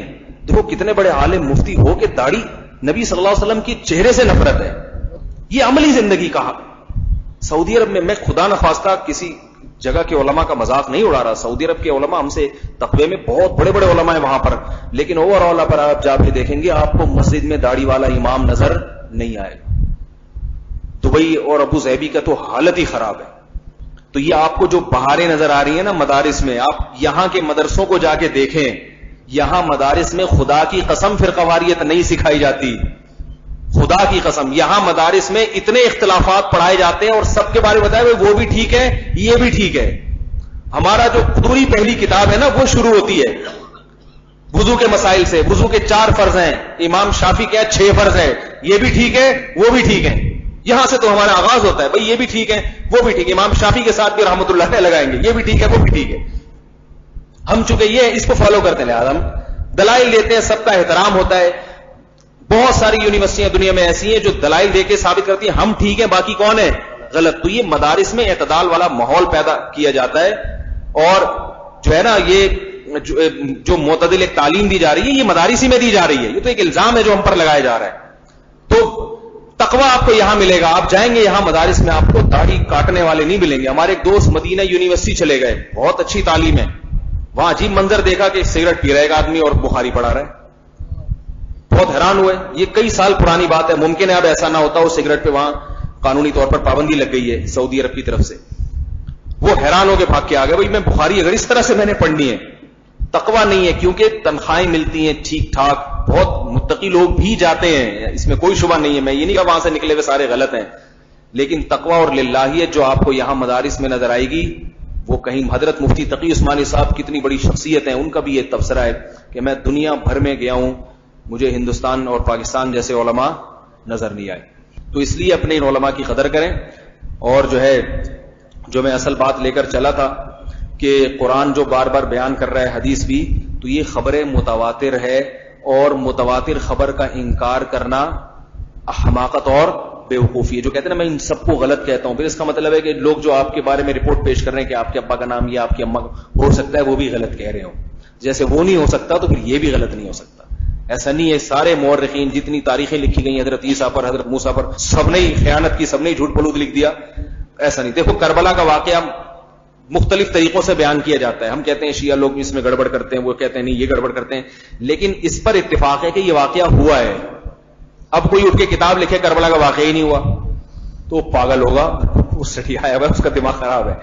واقعہ ہوا ہے, اس میں کچھ نے مسالہ زیادہ لگا لیا, کچھ نے مسالہ کم کر دیا, یہ تو ٹھیک ہے, لیکن یہ کہنا کہ بھئی یہ واقعہ ہی نہیں ہے. تو اب موسیٰ علیہ السلام بھی کہہ رہے ہیں جنت ہے جہنم ہے, عیسیٰ علیہ السلام بھی کہہ رہے ہیں, ابراہیم علیہ السلام بھی کہہ رہے ہیں, سارے پوری دنیا اس پر متفق ہو گئی سوائے ان لوگوں کے جو بالکل ہی تہذیب سے دور ہیں, کتے بلی کھانے والے جو چائنیز ہوتے ہیں, اور اس طرح کے لوگ جو بالکل عقل کے بالکل خلاف چلتے ہیں, بتوں کی عبادت کرنے والے جو دنیا میں تہذیب یافتہ نہیں کہلاتے, ان لوگوں کے سوا ساری دنیا متفق ہے. اس کا مطلب ہے جنت ہے اور جہنم ہے اور پیغمبروں کے سلسلے برحق ہیں. پھر آگے ان میں جو اختلافی چیزیں ان میں پھر ہم دیکھتے ہیں کہ کس کا دعویٰ صحیح ہے اور کس کا غلط. اس پوائنٹ پہ سارے متفق ہیں. اس لیے یہ جو آج کل لبرل طبقے کو بہت سارے وسوسے آتے ہیں نا, یہ کیا ہے وہی جنت جہنم بنائی ہوئی چیز نہ ہو, بھائی بنائی ہوئی نہیں ہے. اللہ بار بار کہہ رہے ہیں ان وعد اللہ حق, اللہ کا وعدہ سچا ہے. فلا تغرنکم الحیات الدنیا, دنیا کی زندگی کہیں تمہیں دھوکے میں نہ ڈال دے. دنیا میں تم نے ایسی آگ دیکھی نہیں ہے, جلے نہیں ہو, کھانے پینے کو مل رہا ہے, تو یہ نہ سمجھو کہ یہی مزے وہاں بھی جا کے ہوں گے. مشرکین مکہ یہی کہتے تھے ہاں یہاں ہم اتنے مزے میں ہیں, تو وہاں اگر ہوئی بھی نا قیامت تو وہاں بھی ایسا ہوگا. اللہ فرماتے ہیں ایسا نہیں ہے, یہاں مزے میں اس لیے ہو کہ یہ امتحان گاہ ہے, نتیجے کا وقت نہیں ہے. وہاں یہ مزے نہیں ہوں گے کیونکہ وہاں اعمال کا بدلہ دیا جائے گا. کئی جگہ اللہ نے اس مضمون کو بیان کیا کہ یہ دنیا کی رونق اور یہ دنیا کی چمک دھمک تمہیں دھوکے میں نہ ڈال دے, اس کو دھوکے میں نہ پڑو, یہ سب چھن جائے گا, تم سے چھن جائے گا. اللہ ہمارے ایمان کو مضبوط کرے, اور اس دنیا کی بے رغبتی, دنیا کا مسافر خانہ ہونا, اور یہ بات کہ یہ دنیا کی ہر نعمت ہم سے چھن جائے گی, اس کا استحضار عطا فرما دیں. پتا ہے کہ چھنے گی لیکن مانتے نہیں ہیں, اتنا سریا ڈالتے ہیں گھروں کو بنانے کے لیے. میں کہتا ہوں اپنی ہڈیوں میں بھی تو اتنا سریا ڈالو, اتنی موٹی موٹی دیوانیں تم نے کھڑی کر دی سریا ڈال ڈال کے, تو بھائی یہ اس کی عمر تو 1000 سال ہو گئی, تم تو وہی 55-56 سال کے ہو, 60-65 کے ہو. لیکن 60 سال کا آدمی جب گھر بناتا ہے وہ قطعاً یہ نہیں سوچتا کہ میں 4-5 سال کے بعد قبر میں اترنے والا ہوں. تو یہ ہے, یہ کمبختی آئے گی ہم لوگوں کی جس کی وجہ سے سکون بھی نہیں ہے. تو اسی کا استحضار اللہ ہم سب کو نصیب فرما دے کہ بھئی یہ دنیا ختم ہونے والی ہے, ہمیشہ یہ مزے نہیں ہوں گے. بوڑھے کو نہیں پتا ہوتا جوانی میں کہ یار بڑھاپے میں آگے یہ ہو جائے گا میرے ساتھ. وہ تو جب بڑھاپا آتا ہے پھر حیران ہوتا ہے, افسوس ہوتا ہے یار میں کیسے چلا کرتا تھا, کیسے دوڑا کرتا تھا, اب کیا ہو گیا. تو وہ اس کو جوانی میں, ہم اپنی دادی کو دیکھتے تھے, ہماری دادی 80 سال کی تھی, بیچاری نہ چل سکتی تھی, نہ پیڑ کھانستی رہتی تھی. ہم چھوٹے بچے تھے, تو ہماری دادی نے ایک دفعہ بتایا ہم جو بچے تھے نا تو ہم ایسے کھیلتے تھے, دوڑتے تھے. میں نے کہا جھوٹ بول رہی ہیں, ہم تو بچے تھے, ہمیں تو نہیں پتا تھا بچپن کیا ہوتا ہے, بڑھاپا. ہمیں یقین ہی نہیں آتا تھا یہ کیسے چلیں گی, یہ کیسے دوڑیں گی. بھائی یہ تو ایسے ہی پیدائشی ایسی ہیں, واقعی یقین نہیں آتا. وہ تو پھر سن سن کے وہی خبریں متواتر ہے, سب کہہ رہے ہیں بھائی ایسا ہوتا ہے, اور یہ پہلے یہ بھی بچی تھی, یقین آ گیا, ورنہ یقین نہیں آتا. تو یہ آج جتنے بوڑھے ہیں یہ سارے پہلے ایسے نہیں تھے, اور آج جیسے ہم ہیں کل ایسے نہیں ہو. آخری ایک ملفوظ سنا کے بات ختم کرتا ہوں. کسی نے پوچھا نا کہ جوانی اور بڑھاپے میں کیا فرق ہے, تو کسی نے جواب دیا کہ جوانی میں موبائل میں حسینوں کے نمبر ہوتے ہیں اور بڑھاپے میں حکیموں کے نمبر ہوتے ہیں. ٹھیک ہے, یہ فرق. تو وہ ابھی سے حسینوں کے نمبر, یا تو شادی کر لو حسینہ سے, ہم تو آپ کو بہترین آپشن دیتے ہیں. یہ کوئی مولوی یہ آپشن نہیں, مولوی صرف نمبر ڈیلیٹ کرنے کا آپشن دیں گے. آپ خانقاہوں میں آپ جائیں گے, علماء سے پوچھیں گے میرے پاس اتنے حسینوں کے نمبر ہیں کیا کروں, وہ سب کہیں گے فوراً ڈیلیٹ کر دو. میں نہیں کہتا یہ, میں کہتا ہوں ان میں سے 4 سے کو سلیکٹ کر لو ہمیشہ کے لیے, باقیوں کو کیا کر دو. کتنا بہترین آپشن ہے, خدا کی قسم کتنا بہترین آپشن. یہ میں نہیں دے رہا, یہ کون دے رہا ہے, اللہ دے رہا ہے. تو اللہ نے حقا ہے, حلال تو کرو نا. یہاں تو نہ حلال کرنے دے رہے ہیں نہ حرام کرنے دے رہے ہیں. پھر خواتین نہ بیٹھی ہوئی بیان میں, یہ بڑا مسئلہ ہو جاتا ہے. وہ کہیں گے اتنا اچھا بیان چلتے چلتے آخر میں وہی مرغی کی ایک آنگ, ٹھیک ہے, وہی پھر وہی موضوع درمیان میں گھسیڑ دیا. کہہ رہے ہیں کوئی اہل کتاب مسجد میں عبادت کر سکتا ہے اسے؟ ہاں بالکل, اہل کتاب کو مسجد میں لانے کی اجازت ہے. تو قرآن میں ہے کہ حتی یسمع کلام اللہ, مشرکین اللہ کا کلام سننا چاہیں تو ان کو سناؤ. تو شیعہ لوگوں کو بھی لایا کرو, قادیانیوں کو بھی لایا کرو, علماء کا بیان سناؤ تاکہ کچھ سنیں. ڈنڈے مار مار کے بھگا رہے ہیں کہ ہمارے مذہب کے قریب بھی نہیں پھٹکنا, ٹھیک ہے نا, ہمارے مذہب کے. اچھا ان کی اپنی عبادت وہ نہیں, وہ اپنے چرچ میں جا کے کریں, یہاں بیٹھ کے بیان سنیں اور بے شک نماز نہ پڑھیں, پتلی گلی سے نکل لیں. نبی صلی اللہ علیہ وسلم کی محفل میں بہت سارے کافر بیٹھا کرتے تھے. حضرت ابو محذورہ رضی اللہ تعالیٰ عنہ یہ کافر تھے جب شروع میں, تو نبی کے پاس آتے تھے, حضرت بلال کی اذان سنتے تھے. انہوں نے کفر میں ہی اذان بھی یاد کر لی تھی اور بہت ساری قرآن کی صورتیں کفر میں یاد کر لی تھی. پھر جب اسلام قبول کیا انہوں نے, اچھا کفر کی حالت میں ہی اذان سنائی ہے اور اسی میں پھر اسلام قبول کیا انہوں نے. تو ہمارے ہاں تھوڑا سا حساب کتاب کیا ہو گیا, عجیب قسم کا ہو گیا. ایک خواتین کے ساتھ بڑا ظلم ہے.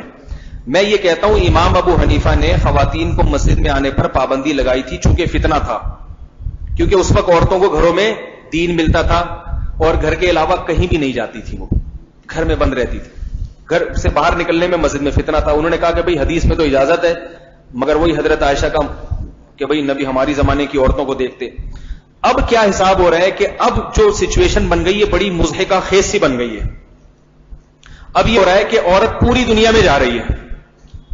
یعنی ہم نے پہلے امام حنیفہ نے منع کیا کہ عورت کو مسجد میں آنے نہ دو, تاکہ کہاں رہے وہ, گھر میں رہے گی, فتنہ کم ہوگا اور گھر میں اس کو دین بھی مل رہا ہے. اس کے دین سیکھے اپنے بھائی سے, اپنے باپ سے, اپنے چاچو سے, اپنے ماموں سے, اپنے کیا خیال ہے. ٹی وی تھا ہی نہیں, عامر لیاقت کا کوئی تصور نہیں تھا کہ ان سے بھی کوئی دین سیکھے گا مستقبل میں. فلمیں, ڈرامے, لالی ووڈ, بالی ووڈ, یہ کوئی چکر ہی نہیں تھا. گھر میں تھا چاچا غیرت مند, باپ غیرت مند, بھائی غیرت مند, جس کا کسی سے چکر نہیں چل رہا. وہ بہنوں پر بھی نظر تاڑ کے بیٹھا ہے کہ اس کا اگر چکر چلا تو میں گلا دبا دوں گا. ایسی غیرت والی زندگی. اور بالغ ہوتے ہی اس کو رخصت کر دیا, بھائی شوہر کے پاس آ گئی. ایسا نیٹ کلین ماحول تھا, اسلامی حکومتیں تھیں. امام حنیفہ نے کہا خام خامے گھر سے باہر نکلیں گی, اچھے بھلے نمازی پرہیزگار لوگ مزے میں جا رہے ہیں, ماحول اچھا ہے, چھوڑو ان کو یہیں رہنے. یہ اب وہ اس طرح سے پردہ نہیں کریں گی جیسے صحابیات کیا کرتی تھی. ان کو جتنا مرضی کہو گے پھر بھی یہ بے پردگی کریں گے. اب میرے بھائی ماحول تبدیل ہو چکا ہے. اب کیا ہو چکا ہے ماحول, اب ایسی صورتحال ہے. میں تو علماء کے سامنے بھی یہ بات کرتا ہوں کہ اب یہ کہ عورت حیدری مارکیٹ بھی جا رہی ہے, تھوڑا سا کام ہوتا ہے, امی میں ذرا بیلنس جلوا کے آ رہی ہوں موبائل میں, ساری دنیا میں جا رہی ہے, بلکہ جانے کی ضرورت ہی نہیں ہے. اس کے موبائل میں پوری دنیا خود گھس کے آئی ہوئی ہے. اگر کسی خاتون کے پاس واٹس ایپ ہے تو اس کا مطلب امریکہ بھی ہے, جاپان بھی ہے, اور اس میں نیٹ بھی ہے موبائل میں. جاپان بھی ہے, امریکہ بھی ہے, فلسطین بھی ہے, شام بھی ہے, مصر بھی ہے. پوری دنیا اس کی موبائل میں ہے کہ نہیں ہے. جس کے گھر میں ٹی وی ہے نا تو اس کے کمرے میں پوری دنیا ہے, اور جس کے پاس موبائل ہے تو اس کی جیب میں پوری دنیا ہے. سمجھ رہے بات کو. اب وہ موبائل پہ باتیں بھی کر رہی ہے, گپیں بھی مار رہی ہے, اور ٹیلی ویژن پہ سارے پروگرام دیکھ رہی ہے, چینل بدل بدل کے فلمیں بھی دیکھ رہی ہے. گھر میں نہ کوئی بھائی ہے جس میں غیرت ہو بہن پہ, کیونکہ اس کے اپنے چکر اتنے 6 لڑکیوں سے چل رہے ہیں. وہ اگر اپنی وہ کہے گا تو وہ کہیں گے تو خود تو اتنے چکر چلا رہا ہے, ہمیں پابندیاں لگائی ہوئی ہیں. وہ بھی کہتا ہے بھائی تو بھی چلا لے چکر. یہ ماحول اکثر گھروں کا ہے. حکم تو اکثریت کو دیکھ کے کہا کیا جاتا ہے نا, اس کی اپنی سیٹنگز ہیں. پھر اس کی شادی بھی نہیں ہو رہی. شادیاں تو 35 سال سے پہلے کرتے ہیں بیوقوفیاں, لڑکیوں کی بھی نہیں کرتے. تو یہ حساب ہے, اور رشتے بھی نہیں آ رہے. تو اتنی ایسا ماحول گھر کا بن گیا ہے. اب اس میں جناب وہ حیدری مارکیٹ جا رہی ہے, جمعرات بازار جا رہی ہے, ہر جگہ جا رہی ہے. اب ایک خیر کی جگہ تھی جہاں سے اس کو دین کی بات سننے کو ملتی, یا اس کو کم از کم عبادت کرنے کو مل جاتی نماز کی شکل میں. اجتماعی عبادت آسانی سے ہوتی ہے. بہت سے لوگ کہتے ہیں گھر میں نماز پڑھ لینا. اجتماعی عبادت آسان ہے, انفرادی مشکل. آپ تراوی علم طرح سے گھر میں پڑھیں وہ مشکل ہے. پورا قرآن آپ مسجد میں آ کے پڑھ لیتے ہو جماعت سے. یہ فطرت ہے انسان کی کہ اجتماعی شکل میں وہ کام کر لیتا ہے. تو اب ساری دنیا میں وہ جا رہی ہے, ادھر سے بھی فتنے اور فساد. ایک جگہ تھی جہاں سے آ کے وہ دین سنتی, تو مولوی صاحب ڈنڈا لے کے کھڑے ہوئے, ادھر آئی تو فتنہ ہوگا, ادھر آئی تو کیا ہوگا, یہاں آئی تو کیا ہوگا. یہ اب جو ہے نا, اگر امام ابو حنیفہ نبی صلی اللہ علیہ وسلم کی حدیث میں تعویل کر سکتے ہیں کہ نبی نے فرمایا عورتوں کو مسجدوں میں آنے سے نہ روکو, امام صاحب اس حدیث کے مخالف نہیں ہیں, انہوں نے فرمایا نبی ہمارے زمانے کی عورتوں کو دیکھتے تو روک دیتے, کیونکہ اس شرائط کے ساتھ نہیں آ رہی. تو میں کہتا ہوں کہ جو حنفی فقہ کو فالو کرتے ہیں, جیسے میں فالو کرتا ہوں, تو ہم امام ابو حنیفہ کی بات میں بھی تو تعویل کر سکتے ہیں کہ اگر امام حنیفہ ہمارے زمانے کی عورتوں اور ان حالات کو دیکھتے گئے, ان کو آنے دو. نہیں آ رہی میرا خیال ہے بات. سوال ایک پیدا ہو کے بس اس کا جواب دیتا ہوں. سوال پیدا ہوتا ہے یہ کیسی بات ہے, امام حنیفہ کے دور میں عورت کے مسجد میں آنے میں فتنہ تھا اور آج کی عورتوں کے آنے میں فتنہ نہیں ہے. سوال ہی سمجھ میں نہیں آتا. بھائی مجھ پہ کوئی یہ اعتراض کر سکتا ہے کہ کیسی باتیں کر رہے ہو مولوی صاحب, امام حنیفہ کے دور کی عورتوں کو آنے میں فتنہ تھا اور آج جب آئیں گے تو آنکھ مٹکے نہیں ہوں گے کیا مسجدوں میں؟ آج کل تو بڑا ماحول خراب ہو گیا ہے. بات یہ ہے کہ آج فتنہ ہوگا اور وہ زیادہ ہوگا جتنا امام حنیفہ کے دور میں تھا, یقیناً زیادہ ہوگا. لیکن نہ آنے میں جو فتنہ ہے وہ اس کی نوعیت بالکل مختلف ہے, اور وہ فتنہ اس فتنے سے زیادہ ہے جو عورت کے بے پردہ ہونے میں فتنہ جو ہے. نہ آنے میں فتنہ یہ ہے کہ وہ دین اور مذہب سے اتنی دور ہوئی چلی جا رہی ہے, وہ اسلام کے مخالف ہو جائے گی اگلی نسل جا کے. جس طرح سے ڈراموں اور فلموں میں مولویوں کے مذاق اڑائے جا رہے ہیں, جس طرح ڈرامے اور موویز میں اسلام کا ایک جو ہے نا مذاق اڑا کے دکھایا جا رہا ہے, وہ کس کو سنے گی, اس کو کس سے عقیدت پیدا ہوگی. ہم چند عورتوں کو دیکھتے ہیں جو علماء سے جن کا تعلق ہے, پوری دنیا کو نہیں دیکھ رہے ہم. پوری دنیا ٹی وی, میرے بیان میں یہاں کتنے لوگ اور کتنی خواتین بیٹھی ہوئی ہوں گی یہاں, لیکن یہی اگر میں ٹیلی ویژن میں آ کے بات کر رہا ہوتا پھر کتنی عورتیں سن رہی ہوتی, کروڑوں کی تعداد میں. اور ٹیلی ویژن میں اگر عالم آ کے ایک بات کرے گا تو وہ ایک چینل ہوگا 1 گھنٹے کا, اور 24 گھنٹے کیا آتی ہے اس میں, خرافات آتی ہیں. تو اس لیے میری یہ رائے ہے کہ اگر مستقبل میں عورتوں کا ایمان بچانا ہے, ان کو مسجد سے مدرسے سے محبت پیدا کروانی ہے, تو ان کو مسجدوں میں آنے کی اجازت بولو بھائی دینی چاہیے. ماحول تبدیل ہو چکا ہے. دیکھو بنات کے مدارس کا ماضی میں کوئی تصور نہیں تھا, کہیں بھی نہیں ملتا. اب تھڑا تھڑ بنات کے مدارس کھلے ہوئے, کیونکہ جب اسکول میں جا رہی ہیں, ڈاکٹر بن رہی ہیں, انجینئر بن رہی ہیں, تو عالمہ بننے کا آپشن بھی ہونا چاہیے. پہلے نہ ڈاکٹر بنتی تھی نہ انجینئر بنتی, انہوں نے کہا عالمہ بننے کی بھی ضرورت نہیں ہے, گھر میں بیٹھو. اب جب ڈاکٹر بن رہی ہیں, انجینئر بن رہی ہیں, تو ان کے پاس ایک آپشن عالمہ کا بھی تو ہونا چاہیے نا. اس لیے میں کہہ رہا ہوں بالکل اسی بنیاد پہ کہ اب جب وہ حیدری جا رہی ہیں, وہ طارق روڈ جا رہی ہیں, تو مسجد کا آپشن بھی ان کے پاس ہونا چاہیے. اس میں مجھے لوگ کہتے ہیں کہ غیر مقلد ہو گیا ہے.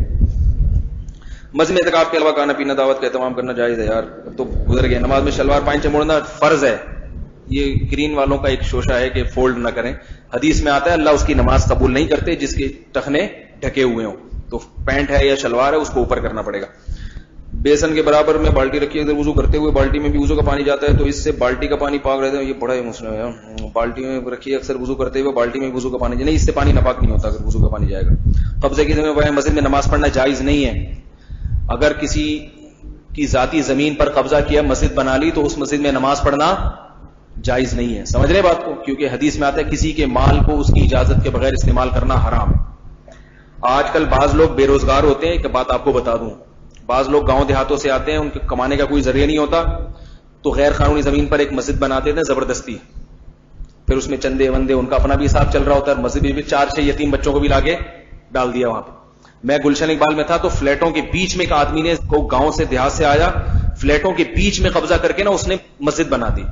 پہلے تو نمازیوں کے, اب اس سے ہوتا یہ تھا کہ جو بیچارے لوگ گزر فلیٹ سے نکل کے گراؤنڈ فلور پہ جو لوگ ہیں ان کو بڑی تکلیف ہو رہی تھی. وہ بیچارے جب گزر کے آتے تو اب ظاہر ہے نمازیوں کی کندھے پلانگ پلانگ کے ان کو مین گیٹ تک جانا پڑتا تھا. میں یہ منظر دیکھتا, مجھے نہیں پتا تھا یہ اس طرح سے اس نے غلط کیا ہے. اب وہ کیا ہے کہ نیچے جو ایک آدمی, باقی تو سارے بیچارے چپ ہو گئے کہ ہم مسجد کے خلاف بولیں گے کہیں کافر نہ ہو جائیں. ایک آدمی کو غصہ آیا, اس نے اس مولوی سے جا کے بولا تو کیا کر رہا ہے بھائی, ہمارے راستے کی جگہ ہے, ہمارے گزرنے کی, تم یہاں 5 وقت تم یہاں مجمع اکٹھا کر دیتے ہو. وہ اسے کہہ رہا تو کافر ہے, تو کیا ہے, کافر ہے, تم نماز پڑھنے پر تجھے اعتراض ہوتا ہے. یہ مذہب کا غلط استعمال ہے. مجھے پتا تھا کہ اس عمل سے اس آدمی کے دل میں علماء کی نفرت پیدا ہو رہی ہے, نفرت, کیونکہ اس کی پگڑی بھی ہے, امام کی داڑھی بھی ہے, جبے قبے بھی ہیں, اور بڑا متشرع چہرہ کا. وہ کیا سمجھے گا کہ یہ ایسا کر رہے ہیں.